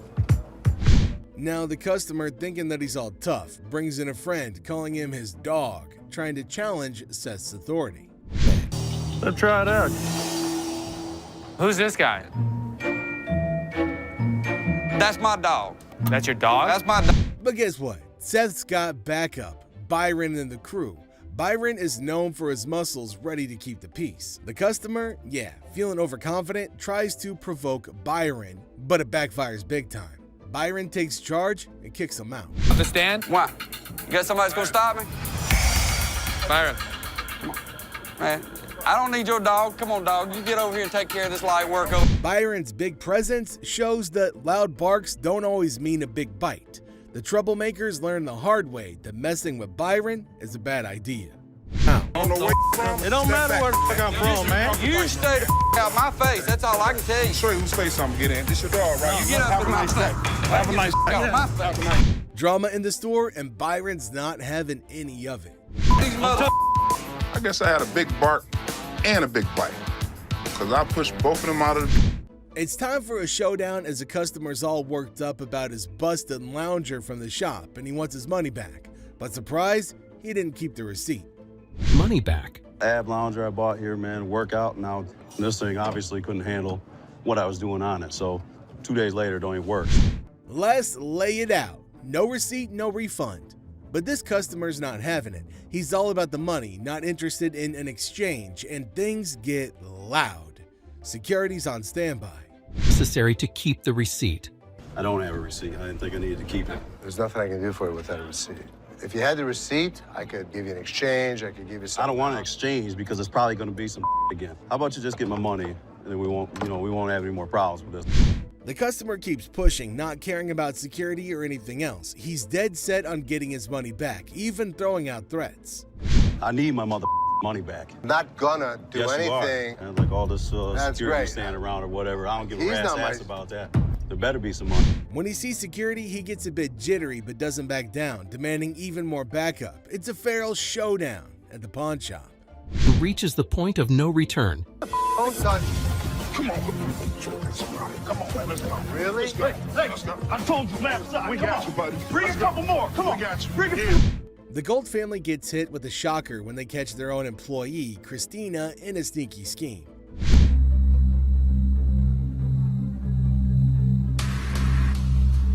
They're all curious about Christina's shady moves. Turns out she's been pulling off a scam right under their noses. During busy times, she's cooking up fake loan tickets, sneaking money from the pawn shop. The family's jaws drop. Total disbelief. At your merchandise. Yes. I wrote up the loan. Okay. I wrote it up, but I only did it when we were busy. So they confront Christina about it, and it's a mess. Her crafty plan makes it tough to figure out how much she stole. The numbers they're throwing around hint at thousands of dollars gone. Money off of them bit by bit. And so you wrote it up for $350. Yes. And what about this piece right here? How much did you give a loan on it for? The Golds are just stunned at their own employees' audacity and cunning moves. Stolen. Would you wrote up a fake ticket and stole money from us? I can't hear you. Yeah. Yes. Les tries to cut a deal, saying spill the beans and maybe they'll go easy. But Christina's all defiant, giving vague answers and stalling. How much money do you think you've stolen from American Jewelry? Would you say it's over $1,000? I can't understand what that is. Yes or no? When the police get involved, it hits them. This is serious stuff. Les gives Christina a last warning, saying once that door opens, her fate is sealed. Even with a chance to cooperate, Christina's not budging, so the Golds have to hand her over to the cops. You're just stealing from us all alone without any knowledge of anybody else stealing from us, correct? Last chance, because once that door opens and the cops come in here, I have no option. With the way she had to do their dues. Okay. All right, check this. A customer walks in wanting a receipt for something she already owns. Item that they already owned. We don't give out receipts. What you mean you don't give out receipts? When we give you your item, that's your receipt. That's proof that you paid to take it out. I need this receipt to show what I spent my money on. So I do business with... Les says the item itself is proof of purchase, but she's not having it. She insists on a receipt to show what she spent her money on. With the answer, Bitch, give me my mother receipt. I need a receipt. My man needs to know what the I spent my money on, and you sitting there looking all stupid and you can look at. Even with Les trying to talk sense, things go south. The customer gets all aggressive, throws around some colorful words, and even threatens physical harm. Security steps in and the manager gets called, but it's getting more heated. Bitch, I beat your mother ass. I ain't got time to play with your ass. Somebody give me a mother manager up in this bitch. The manager shows up, but Les is done. He tells the customer it's time to hit the road, but she's not backing down. I've been doing with my money. Can I get I don't know what the you've been doing with your money. So you gonna sit there and act like that? Yes. Bitch, I'll burn this mother down. Okay, it's time for your ass to get out of here. Security tries to escort her out, but she resists, causing a scene and accusing them of making her fall. Hands off me! You better get your bitch! Oh, no, bitch! No, y'all gonna make me fall like that, bitch! It's a tense situation, drama at its peak in the pawn shop. A customer walks in dead set on selling his jacket at a price he thinks is fair. Rightfully deserves in mind. I'm looking to get some money for it, man. I'd like to get, and I'm going to get, about 50 or 60 bucks. Can't walk out of here. But things get wild as he brushes off small talk, just wanting the cash ASAP. How long have you owned this jacket? What's it matter? How long I've owned it? Just give me some money, man. The employee tries to chat, but the customer's all about getting a good deal because of medical needs. Negotiations kick in, and the customer flat out rejects offers, aiming for 40, 50, or even 60 bucks. Problem I need to deal with, man. All I want is some money. Give me 40 bucks, 50 bucks, man. At least 60. Now, Les, who's usually quick with this stuff, finds himself in a twist. He throws 20 bucks on the table, making things even more tense. Normally, he'd have booted him out for being rude. I'll buy it from you for 20. 20? Are you nuts, bro? Security jumps in, forming a shield around Les, expecting trouble. Not as nuts as me, though, brother. Give me You wouldn't have it, a clue how nutty I can be. I'm a crazy mother. But the customer's not backing down, claiming he's capable of unpredictable actions. Les holds his ground, hinting at the security measures, saying being reckless won't end well for the troublemaker. Imposing man. Want to get hurt today? I wouldn't be too stupid if I was you. So what if I jump at you? Oh, you don't want to do that, man. See that big gun, this mother? As things calm down, Les gives props to the security team for keeping order. The customer, realizing the odds aren't in his favor, acknowledges the security team's lucky presence. Somewhat peaceful conclusion. They're lucky they got you, man. Yeah, because if we don't have him, then we got him. And if we don't have him, then we got him. And then we got 3 other mother behind you. Actually, a customer walks in dead set on selling his watch. Put his watch in here. It's worth $820. How much you pay for it? Made like. No beating around the bush, he wants at least 400 bucks, claiming the watch is worth 820. Les, keeping it real, says he might pay around $7 for it, but the customer, not having it, wants an F for the watch, meaning 400 bucks. 7. Yeah, man, tell me the truth. What'd you really pay? Telling you the truth, man. Come on, give me 4. Give me 4 for this watch, man. Come on, man. Asking for $400. As things heat up, the customer starts yelling about having a baby on the way and struggling. Les congratulates him but sticks to his offer. The customer, frustrated, keeps pushing for 400 or even 450, raising his voice and venting about his living situation. Dog, give me like 450 for this watch. Why are you yelling at me? I got a baby on the way, dog. Congratulations. I'm sick of living at the crib, man. Boy, give me 400 for this watch. Then it takes a wild turn. The customer starts insulting Les, calling the place a hoe-ass place and breaking things. Security steps in, telling him to clean up his mess, but the customer's not backing down, hurling vulgarities and challenging Les. Baby on the way to go do this bull to me, dog. You said it. I didn't say it. Hey, give me some cash for this watch, man. 400? No, I'm sorry. This is a bull-ass place, man. This whole ass. Les decides he's had enough, goes around the counter, showing he won't take any disrespect. The customer, seemingly oblivious, keeps up the aggressive act. Les and breaking things. Shit, dog, man. Y'all, man, it's some bull. Excuse me. Hey, bitch, pick it up. You call what? Hey, who the you calling a bitch? Security tries to keep the peace, but the customer's attitude pushes Les to the edge. It's tense, like a battleground of words and emotions in the pawn shop. He goes around the counter to take matters into his own hands. Touch me, homie, dog. Touch me, dude. I'm out this bitch, man. Y'all, man, for real. Y'all, I'm out this bitch, dog. Ashley's dealing with a customer who says his watch is messed up, but surprise, he doesn't have a receipt. Hi. Hi. How are you? Not good. I got a little issue here. What's your issue? Bought this watch from you guys a couple days ago and it's not working. The guy claims he dropped a bunch of cash but can't remember how much or show a receipt. How'd you pay? Cash? Cash. How much did you spend? I spent a lot of money on that thing, man. Okay, number one, I'm not swearing at you out of respect. Ashley, smelling something fishy, decides to play along and points out a problem with the watch. She's like, Rolex watches shouldn't have this issue. But here's the kicker. The guy throws a veiled threat hinting at consequences if Ashley was a trained cop. Do you wear contacts? No.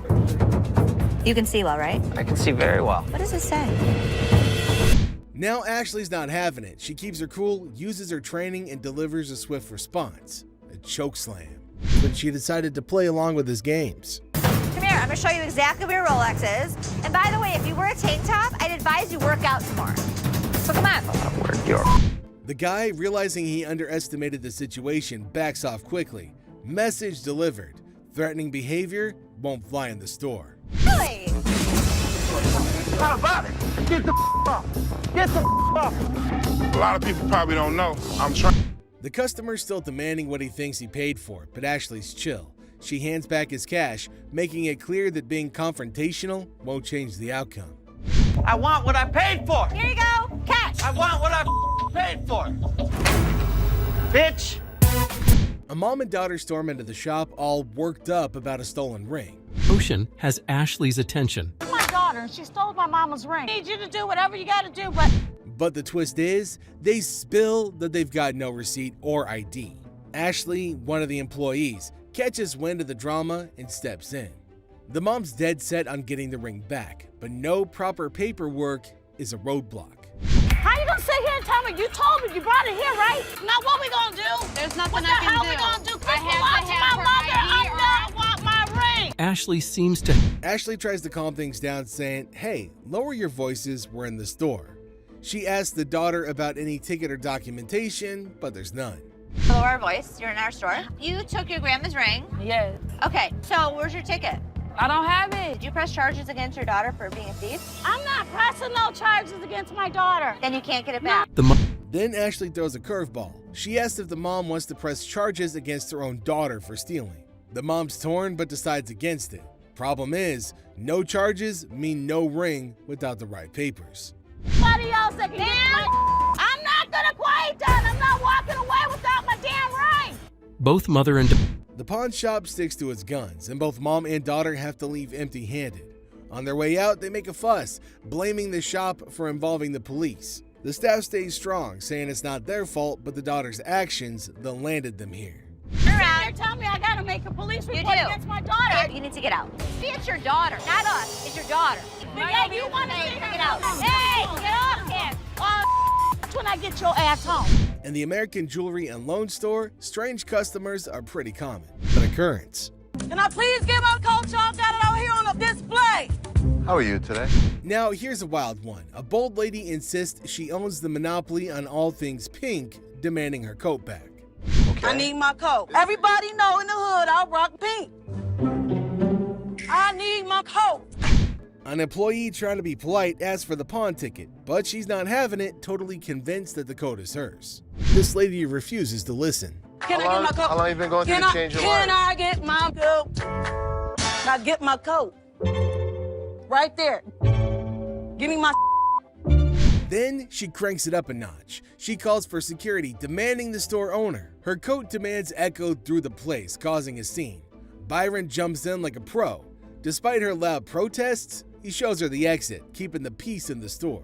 The owner of the store. Out of my store. I need my coat. Never come in this bitch. There you go. The whole pink coat saga becomes quite the spectacle. Byron managed to toss her out while she kept on screaming for the coat that clearly wasn't hers. No, Coming down, y'all got my up in there. Bring me the. I'm pink. I'm a pink bitch.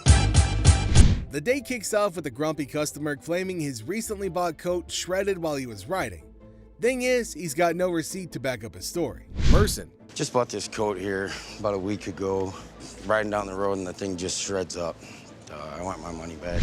Now, despite having a receipt, this guy thinks that's enough proof, ignoring the store rules.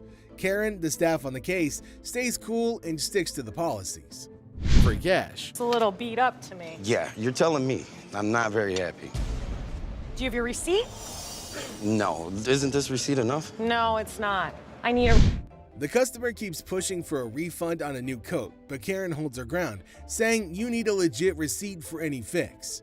Props to Karen for not letting opportunistic behavior slide. Now, I want my money back, or I want another coat. Can't help you unless you have a receipt. All I want is another coat, or I want my damn... As the talk goes on, it becomes clear. The customer's trying to pull a fast one, hoping to score another coat without proper verification. But Karen sees through it, keeping her cool and not giving in. Him? He got Karen. How about I just take one? Well, I don't really recommend you. When the guy can't bend the rules his way, he gets all aggressive, hinting at causing a ruckus. Karen, though, stays calm and walks him out, stopping the situation from blowing up. That's how you handle tricky customers. Shredded to you? I'll take this whole damn wreck. Hold on, my man. Hold on, I'll take this whole wreck. Barbara and her nephew Leon hit up Seth at the American Jewelry and Loan Store, all tangled up in a TV remote drama. Barbara. Nice to meet you. And this is my nephew, Leon. Hey, Leon, nice to meet you. We buy the TV, but he got home and...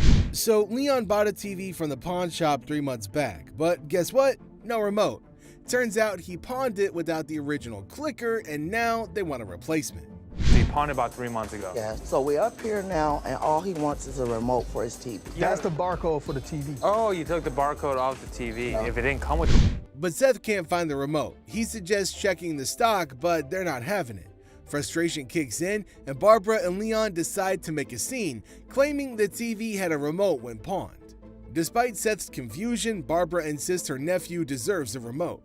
When I rebought my TV, it didn't have a remote control. And I know I pawned the TV in with the remote control. Right. So why I don't have it now? He pawned the TV, it was a remote to it. You want to buy one? So you give my nephew his remote, right?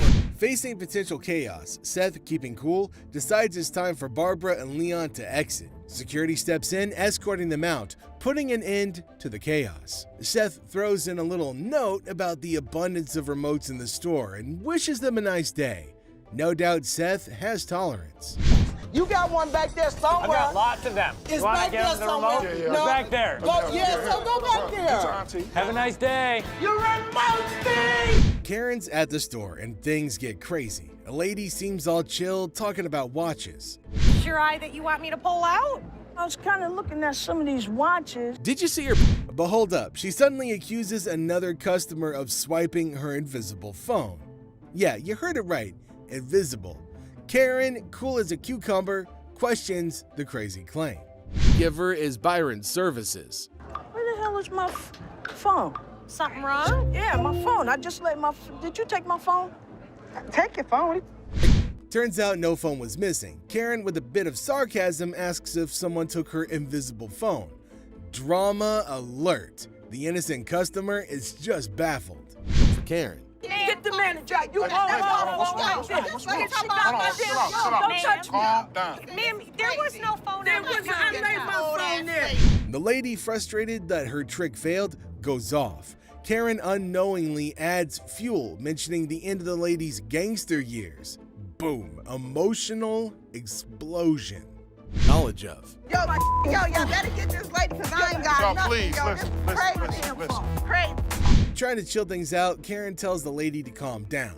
The store, once quiet, turns into chaos. Karen's dealing with it, but man, unpredictable customers make it a wild ride. Proves a little too much. Your gangster years is over with, baby. Calm down. You ain't gonna need that cane. Go ahead. Karen's handling of the situation. Oof.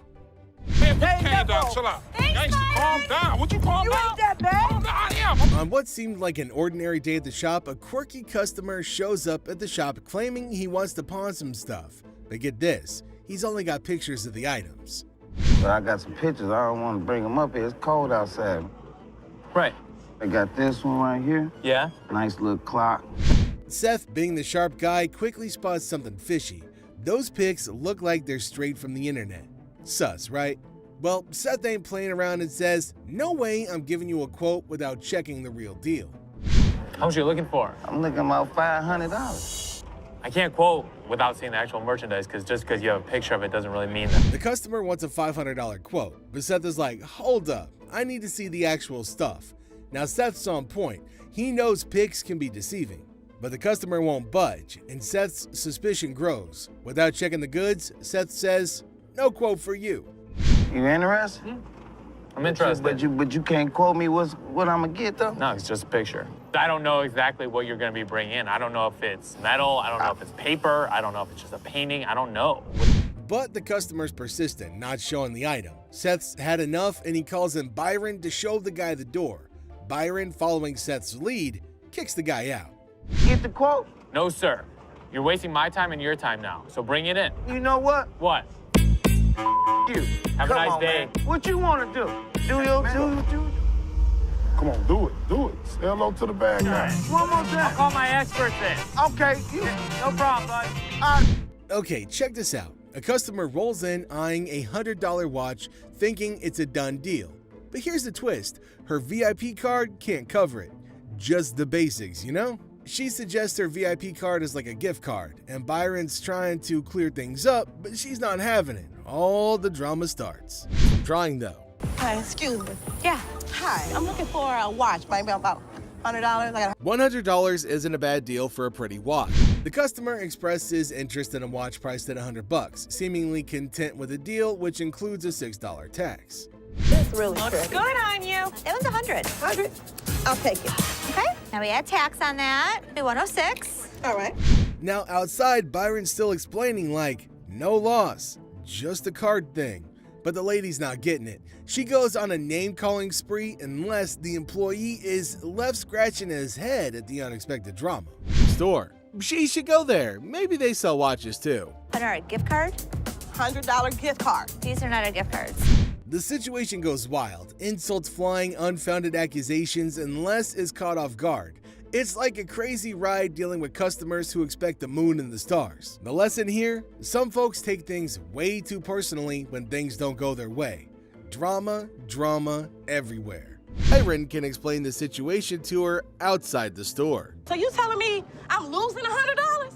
What is she gonna What say? is it y'all don't understand up in here? Okay, but what is I'm she not gonna about swipe? to lose, Hold on, all what's right? The scene underscores the broader issue of customer entitlement and the propensity for some individuals to resort to aggression when their expectations aren't met.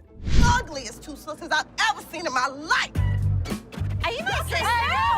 Sister? What up? Somebody want to buy a preferred gift? Seth's in the shop, right? Then this guy walks in all hyped up about wanting a PlayStation 3 for $70. But hold up, he's seen it cheaper elsewhere, so why is it even here?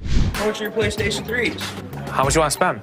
I got 7. Curiously, he mentions having seen the same item for $70 to $80 at other pawn shops, prompting the question of why he didn't pursue the purchase from those establishments instead. You get a deposit if you want. You can make payments every 30 days. Keep it in as long as you'd like. Does it come with a warranty? Seth, being cool, suggests payment plans and throws in a warranty, but this dude flips out, calling $70 ridiculous and claiming he sells them for $100. Things get heated and Byron's on standby for security. It comes with an as-is warranty. This is bull. I sell them for $100. That is ridiculous. All I got is 70. I want some. As the tension escalates, the customer raises his voice. Unbeknownst to him, Byron, the security presence, is prepared to intervene if the situation spirals out of control. Voice raised like that, we'll be more than happy to speak with you. We'll What's see. up on this for $70? Show me $70. Seth tries to calm the storm, invites the guy to talk it out, but nope, confrontation is the name of the game. To cool things down, Seth throws a challenge. Show the cash if you're serious. But surprise, surprise, the dude can't show the money. So with Byron there, Seth basically says, adios. Ride, big boy. Big boy. Ride, big boy. Don't touch me, big boy. Push me, big boy. Here we go. What you want to do? You think I'm about What you want to do? I come down this level, beat your ass down here.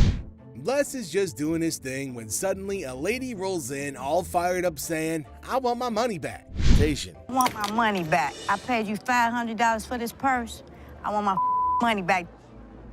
Now, she claims that she dropped $500 on a purse and now thinks that it's fake. But here's the kicker. The store doesn't do refunds for sold stuff. Les, smelling something fishy, asks for a receipt. You know, proof of purchase. But she's not having it, gets all sassy and threatens legal action without any proof.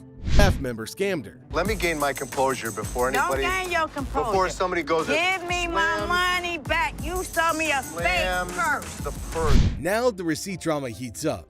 The grandma's still sassy, insists on a refund without proof. Les stands his ground, asking for some proof. Then she goes all dramatic, threatening to wreck her own cigarette. Les warns her, but she's still not stopping. Ma'am, do you have the receipt? I didn't give you a second when I gave you my money. Ma'am, I'm trying not to really You lose took my control. money and I won't. Show me the receipt. I don't have a receipt. The lady's disruptive behavior goes a step further as she threatens to destroy her own property, a cigarette. Les, recognizing the theatrics, warns against willful destruction and adds more potential claims to the already contentious situation. Route. Please have my money. No, that's how to start it. You know what that stands for? What is MK? I want my money. Things get crazier. She starts making threats, even talking about hurting people. But Les, cool as a cucumber, says her threats won't shake him. I'm not. Put your cigarette out. Put it out. Get your hands off me. Put your cigarette out. Get your hands off me and I'll put it out. Give me my money. That's all I want is my money. Give me your card, because I'm going to sue your ass. I'm going to bust. I'm going to hit you. You're not going to bust nothing. I hit you. Well, I go got ahead. a son I've been big hit by enough to much hit your harder. Go ass. ahead. Well, get him. Yeah, right. All right. Stupid ass mother.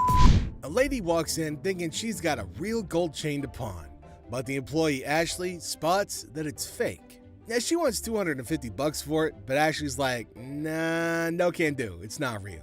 The item was a fake after taking a look at it. Pawn this chain. Now this lady starts making a scene, yelling and demanding the manager. Ashley's not backing down, standing her ground against the chaos. Okay, for how much?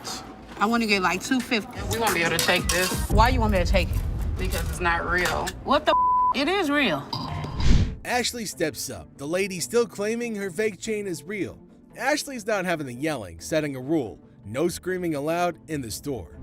I want my money for Hi, this. excuse me. Why are you screaming? Excuse me what? Get my money. This isn't real. It is real. You're not. Ashley, determined to maintain order, sets a clear boundary, emphasizing that screaming will not be tolerated in the store. Come and get it. One way or another. All right, well, I'll come and give it to you. Yeah. Why the keep saying it's not real? You will not.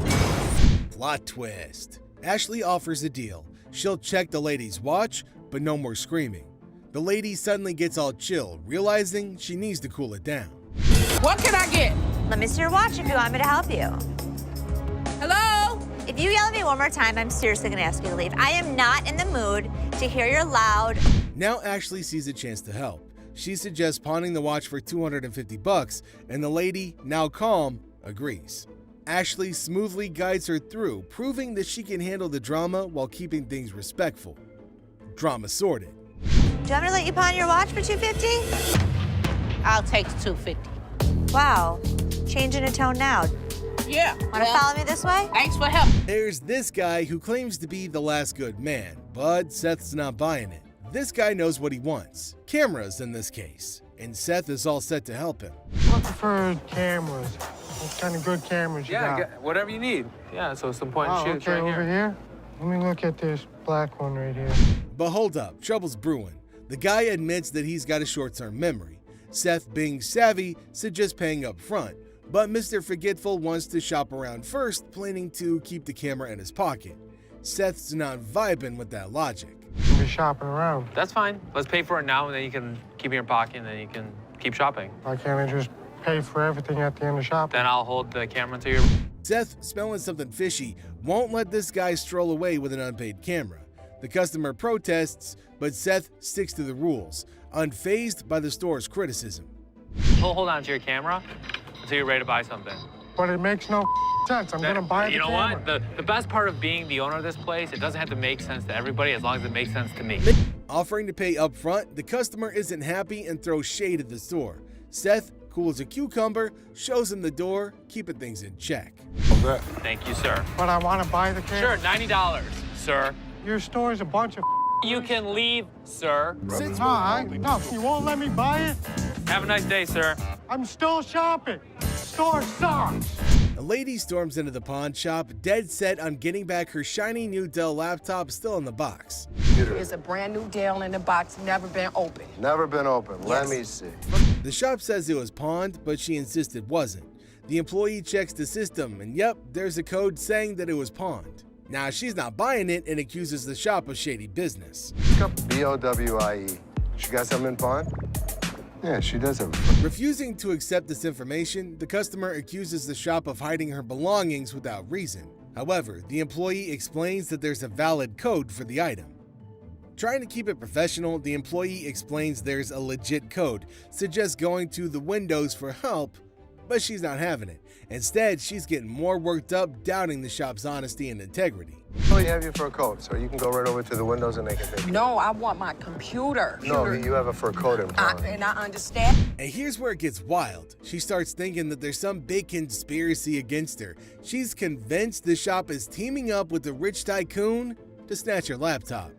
Things take a turn for the absurd. Y'all don't know how to talk to nobody, and I guess I'm because talking. I'm the little dog that you can just You ain't tell no little me, dog. You're taller than I am. With a poor bitch's computer, check and give me my. Her frustration peaks, and she goes from claiming to be a sweet Christian lady to dropping a string of curses. She's a nice, polite Christian woman. Yeah, right. I think that you are being so despicable. A customer walks into the pawn shop all upset, thinking it's some charity spot. Now she's on a mission to get back her 2 TVs, claiming they were stolen. But here's the catch: no ID, no ticket, and she's causing a scene. 2 TVs. I need your ID or the tickets. My what? ID or your ticket. The employee, being the voice of reason, explains this isn't a police station and suggests filing a report. She won't budge, insisting on her TVs pronto, even offering her name instead of proper info. The employee stands firm, saying they need a police report. If your items are missing, you should go to the police to complain, not the pawn store. I have no ticket or no ID. My stuff. Things heat up as she gets louder about her stolen stuff, but the employee keeps it cool, sticking to the right process. They're going to get her a television. I need your ID or the I can give you my name. I need my stuff, like now.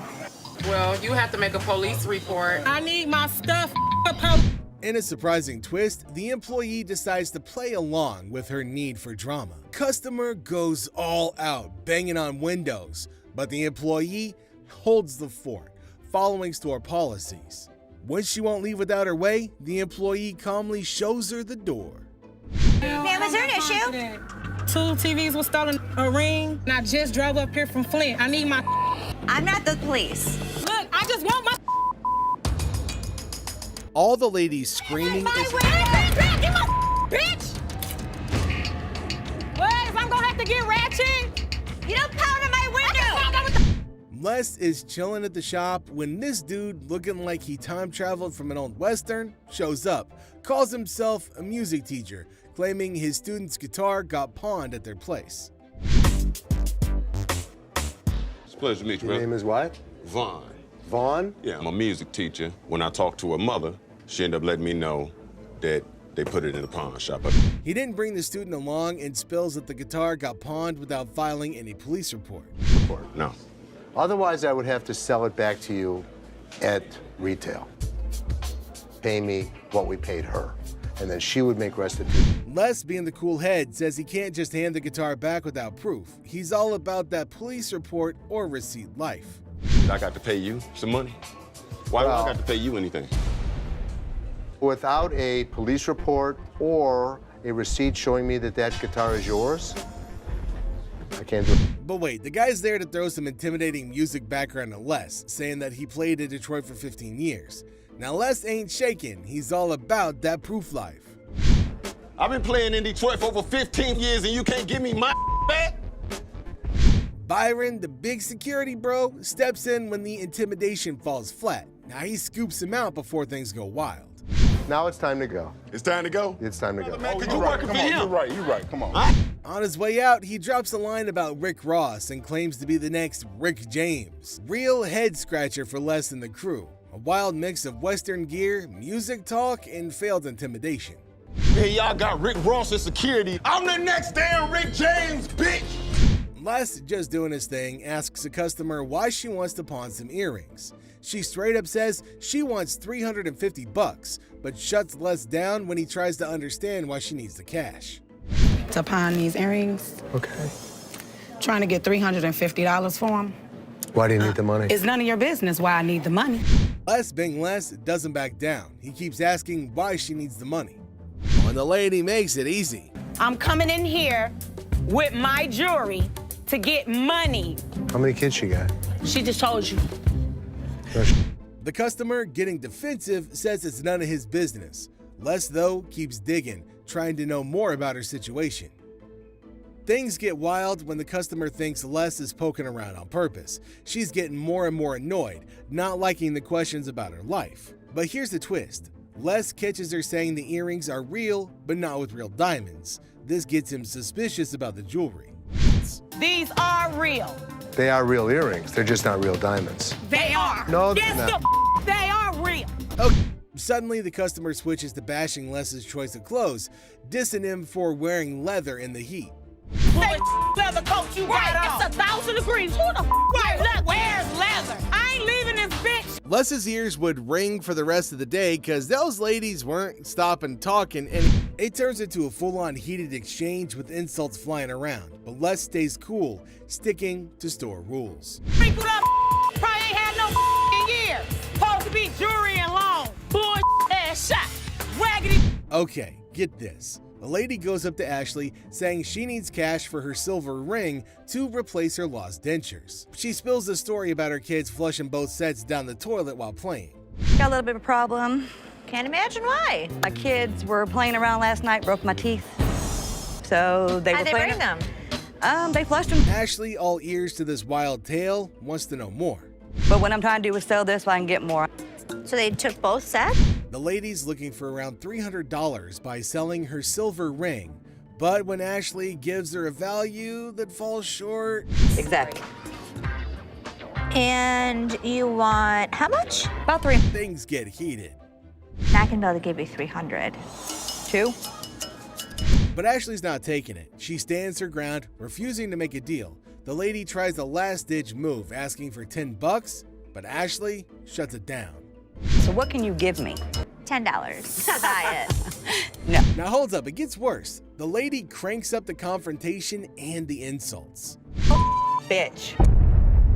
Take your silver ring and start walking, bitch. Listen, take one enough. Ashley, not into drama, tells the lady to take her ring and keep on walking. This is what you get for messing around with Ashley. Now what? I'm here. Now what? I'm here. Keep walking. Bitch, my car's this way. Lucky Ashley not. Leslie's dealing with the situation at the pawn shop where 2 customers claim they pawned a $10,000 ring and want the remaining money or the ring back. They show Leslie a supposed legit receipt. But hold up. Leslie whips out a real ticket showing the difference between the two. Client brought in a $10,000 ring here, and she wants to either collect the remaining money owed to her on the ring or get the ring. The customers stick to their story, saying someone printed their ticket wrong. Leslie, with the facts, points out the ticket differences, but the customers won't budge. Number 1, our tickets do not have this many numbers. These are the amount of numbers that we have. This is the amount of numbers that are here. Now here's the drama. The customers bring a lawyer who checks both tickets and calls theirs a fake. Despite the proof, the customers deny everything, insisting the ticket's legit. Yeah, end of story. Somebody printed that up. That is some bull. It may be bull, but that's the truth. I don't know how I got mixed up or printing wrong or whatever, but this is the ticket he got from here. You didn't get it? Leslie's had enough. With tension rising, she tells security to kick him out. The customers, still complaining, get the boot. This is a fake.